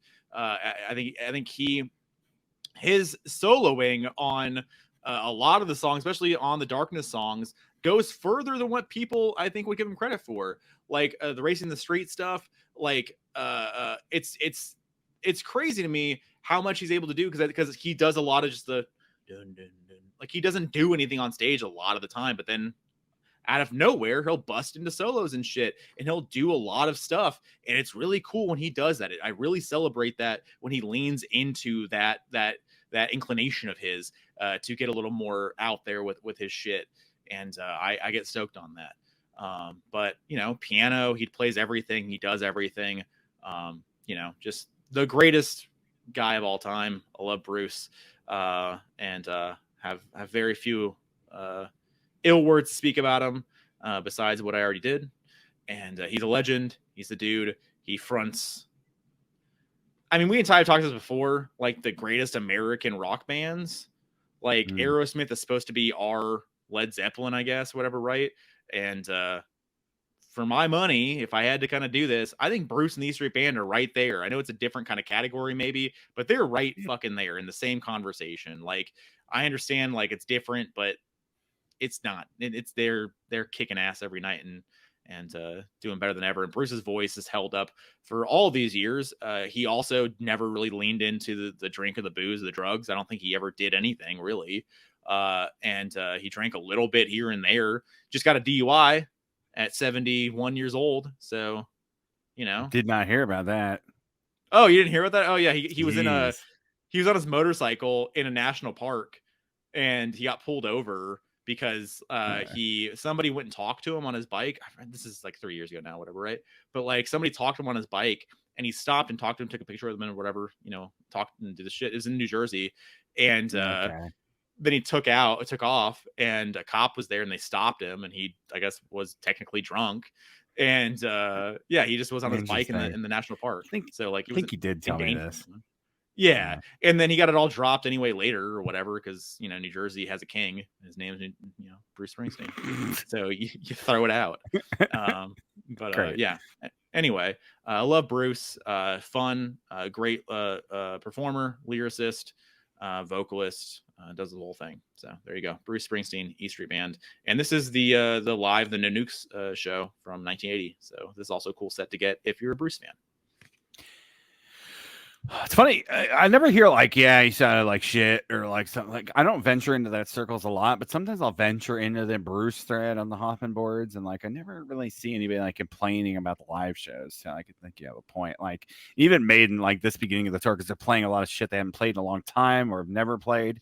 And like I watched some stuff from the first night, and like the Trooper, like Nico just doesn't play like some of the drum fills. Like, it's just like completely gone. It's just like Yeah.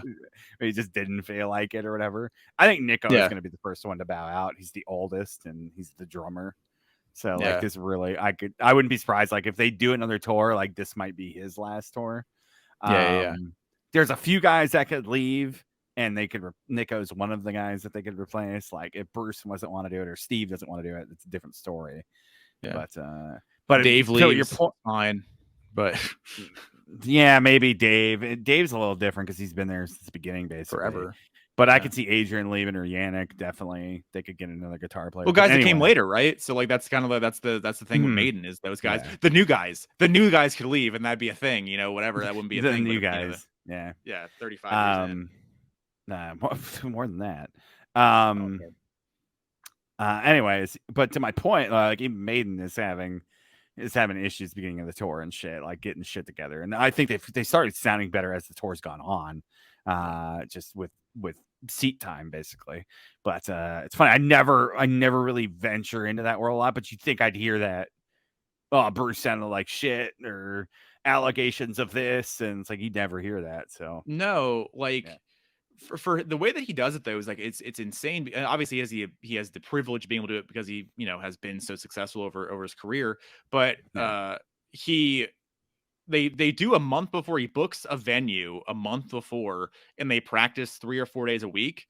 Every other day, I guess, right? They go in the venue and they play a full show. They practice for 3-4 days a week, and they do it start to finish, and it's not the same show because they have a varied set list every night, and they just knock out the 80-90 songs or whatever, and he kind of just goes. But they do that for a month before, and obviously it's all the same dudes. There's nobody new that's really been added at this point.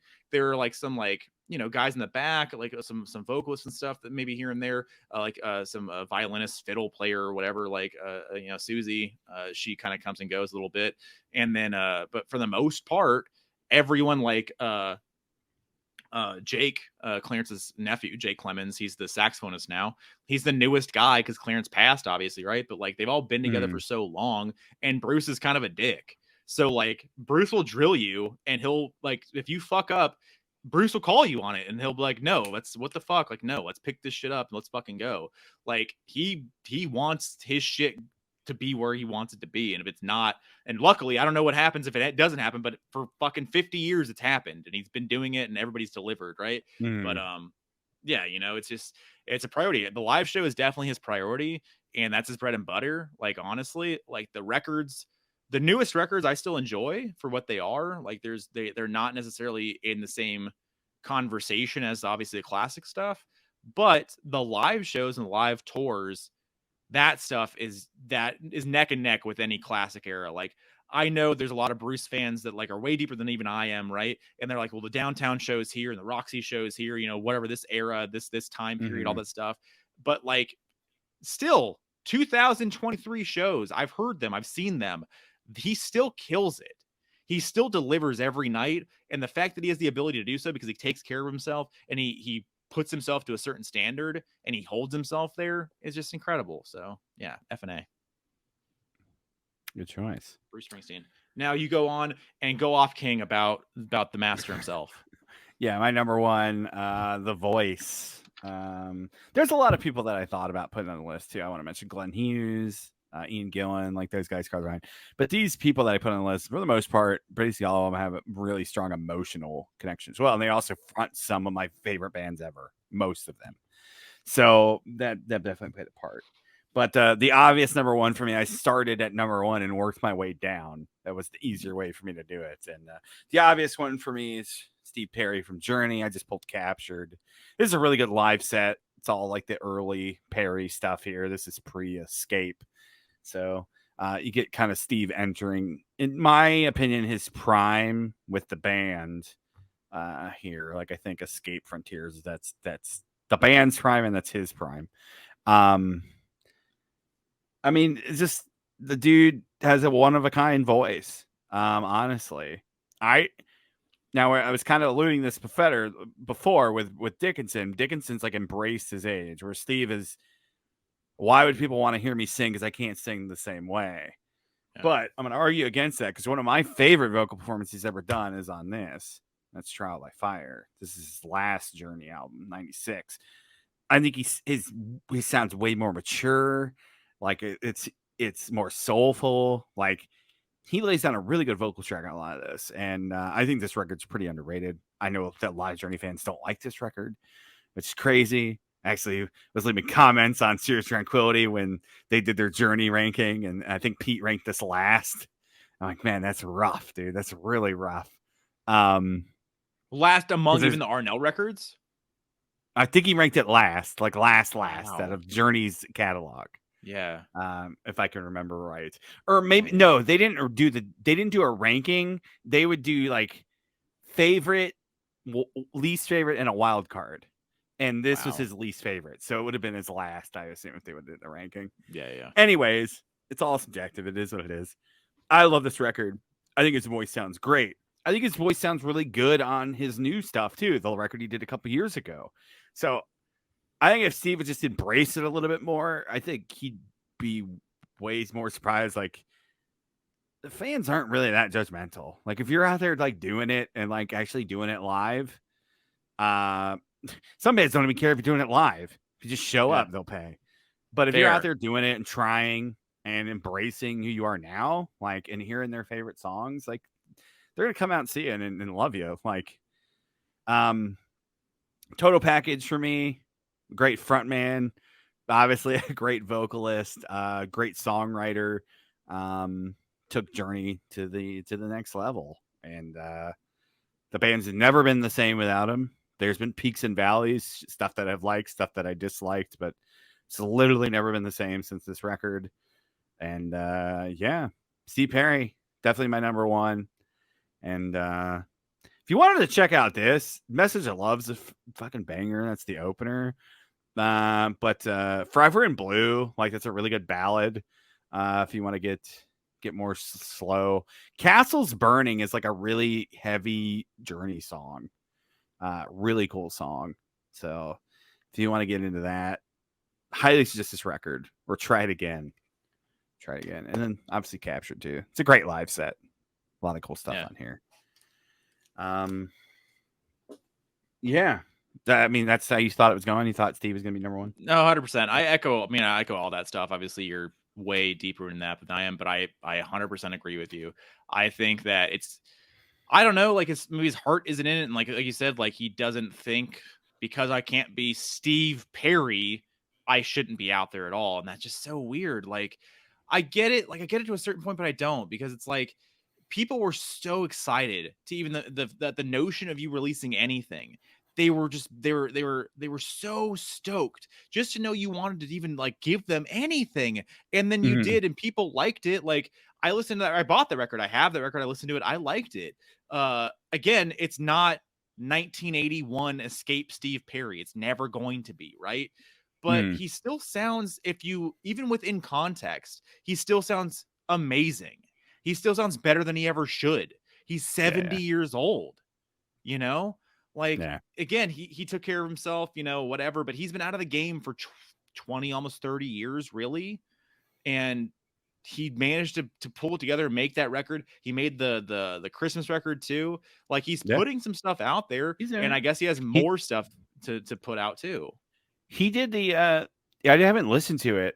I don't know if it's out. Have you listened to it, the duet with Dolly that she did? That duet record? No. For Open Arms. I was disappointed because when you texted me that, I was like, it'd be really cool if he did a duets record. Yeah. Did Journey songs with people. And then I realized, oh, it's a Dolly Parton record. Yeah. And he happens to be on it. But I haven't listened to that. I'd be curious to hear him doing Separate Ways again. I thought it was Open Arms. It's Separate Ways? Yeah, it might be Open Arms. Okay. I thought it was. Might be able to understand. Anyway, either way, but yeah, like we've fantasy booked the Steve Perry reemergence like 100 times, and like yeah, it's like it's just crazy that like it's never really transpired in any way besides obviously the records. Like the fantasy booking is he just puts out what he puts out. Obviously, he books a tour. He's on national TV on some sort of a showcase show, America's Got Talent, American Idol, whatever whatever show is popular anymore. I don't know what it is, but whatever's happening, he goes and does that. It's a big deal. People start buzzing. He can sell out heavy, healthy theaters tomorrow. Like I don't know about arenas, whatever, but like healthy theaters tomorrow, and he just can do his older thing. No one expects you to be Escape. No one expects you to be Frontiers. No one expects this, man. You can be 72 and do the songs. Yeah, we'll wrap it up here in a bit, but here's like perfect example of that. It's like the Def Leppard Motley Crue tour. Motley Crue's a joke. People don't like Motley Crue. Def Leppard plays the songs.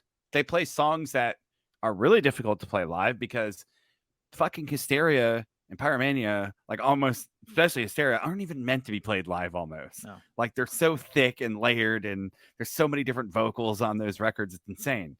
They still do it. And they do it live and they do the best that they can as old men. And they do a really good job still. And they all still take care of themselves. So like, and people respect it. Like if Steve went out there with a good band, or if the unthinkable ever happened and he did come back, if he came back to Journey, I think they could do like a package tour with Def Leppard's doing it right now, but like with a Def Leppard size band and do stadiums. Really? You'd have to bill it like a package. Yeah. Journey with Steve Perry is bigger than Motley Crue. 100%. I agree with you 100%. I agree with you 1000%. If Def Leppard can do it with Motley Crue, they could do it with Journey and Steve. So fair enough. I mean, Def Leppard was doing it with Journey with Arnell. That's true. That is very true. They did 5 or 6 years ago or whatever. So they did Dodgers, they did Wrigley, doing 30,000 people. So yeah, I think I do really healthy business, and yeah, that's a big what if. We're running out of time. He keeps talking. He's in the studio, so I guess there's probably another record coming. Who knows? Yeah, and like the funny part about it is, Tyler, and this is the last thing, and I'll let you finish, and we'll get out of here. I don't even think people would be upset if he didn't play Journey shit. Wow. Like if he just played shit off the 2 solo out or the 3 solo albums now, I think people would be fine. Yeah. I wouldn't give a shit. I would pay real money to go see that. And if he billed it as no Journey, like that's what he said, I'm doing this, but I'm not doing Journey. Yeah. I wouldn't care. I'd still pay real money to go. I would still like to hear all those songs off Straight Talk and For Love of Strange Medicine and Traces and do covers and shit. Like, yeah, dude. I mean, I don't know if he views it as like a greatest hits thing, because a lot of guys don't want to do the whole thing, but he's never done it. You did, obviously. He did the one tour for Strange Medicine, right? Didn't he do that? And that was the last thing he ever did. Yeah, so like you did that tour. And last time he ever played live was that one New Year's Eve show, like 7 years ago, that I got stoked about when he played with that band. The Eels, yeah. Yeah. Did he play Journey stuff on that the Strange Medicine tour? I think so. Yeah, you can look up video. Okay. There's like a MSG. I've seen that. We watched that before. Yes, that's from that tour. Yeah, he did play Journey stuff then. So he'd probably play Journey stuff. But my point was, even if he didn't want to, you're right. He felt like, I just don't want to do it or whatever. It'd be really interesting. I would love to like live in that alternate universe, even if I didn't get to go, just to see how Journey reacted. Yeah, just to see how Neil and Jonathan reacted to this, and like see what business Steve could do comparative without them all together. Without them all together and just playing Journey tunes. Be really interesting and bizarre. Be crazy. Well, hold on. Wait. There's 2 conversations there, because the business that he might do if he was to say, I'm not playing Journey, or the business he was doing playing Journey versus the Journey business. I think he probably pulls in more in both situations, though. Both situations? Interesting. I think so. Like, because I Maybe. at least initially, if he does 10 Oh, yeah. shows, if he does 10, 15 shows, let's say 7 and 7, both coasts, and maybe like a show over in the UK or whatever, Japan, I don't know, whatever, Mhm. right? But if he does that, and he does, I'm doing solo stuff, only solo stuff, that's what it is. I think he could do a smaller arena, maybe. And like, I don't know what's Journey doing. Like, Journey do is like amphitheaters, so maybe is that comparable? I Mhm. guess I don't know. Yeah. Like, I think he could do that easily. Yeah, I think you could do 8, 9, 10,000 people, more, depending on where he is and how you bill it Yeah, and how many dates you do. for sure. Um, That would be fun to see, though. yeah. It really would be. Yeah. It'd be really interesting. Yeah, I'd be the fly in the wall when the numbers come out or the fucking pictures come to their camp and they go, so he played the same venue we played 6 Yeah. years ago or 5 years ago or last year or whatever, right? And we Yeah. pulled in 8,000 people. That was a really good night for us. Steve played there last night. He played for 16. Yeah. So, all right, here we are. This is the reality we're living in here. And then you realize, and then guess what? You realize how much, unfortunately, not even rightly, I'm not saying it's right this way, but unfortunately, how much you don't matter once those numbers come out, because your frontman is still the entire persona, the entire part of your band, whether you want to admit it or not, 30 years on from not being a part of the band. Yeah. It's crazy. Yeah. Yeah. I mean, none of this will ever happen, so it is what it is. But anyways, guys, thanks for joining us tonight. This is a fun one. I had fun with it. Of course. Kind of reminiscing a little bit. Going back to the wheelhouse, the greatest hits, so to speak. Going back to the classic bands of Living Deadwax. No, yeah. So if you do like this stuff, hit the subscribe button. You made it 2 hours in, so I don't know why you wouldn't hit the subscribe button if you're still listening to us. Otherwise, you're just a glutton for punishment, I guess. But comment down below who are some of your favorite frontmen, women, vocalists, lyricists. We did do lyricists. Check that video out. Yeah, subscribe, hit the bell. Tyler, it's your choice. Next week, got an episode coming. What do you want to do, my friend? All right. So we did previously vinyl regrets, things we had at one point in time that we got rid of or we did not purchase, and now they're $1 trillion or whatever. So I'm going to go more physical. I'm going with, I know it's a fun word that's thrown around on the vinyl Reddit pages and people criticize things or whatever, right? Or any collector page, right? Any collector page. But we're going with your grails. The things that you wish you could have that you probably will never have or potentially never have, right? But the legendary pieces of your band, not merchandise, well, I guess, and technically, but like your band collection, your vinyl, whatever, like, you wish, it exists. It's out there. They did it. Most wanted grails. Correct. The thing that like you would spend the money on if you came into contact with it, if it was possible and whatever, and you could, the stars could align, you'd pay the money for it. So I have a couple things that I do have that I always wanted to have back in the day that I have now. So I guess I would consider grails. Can I show that, or is it just stuff you want, not stuff? No, you could like.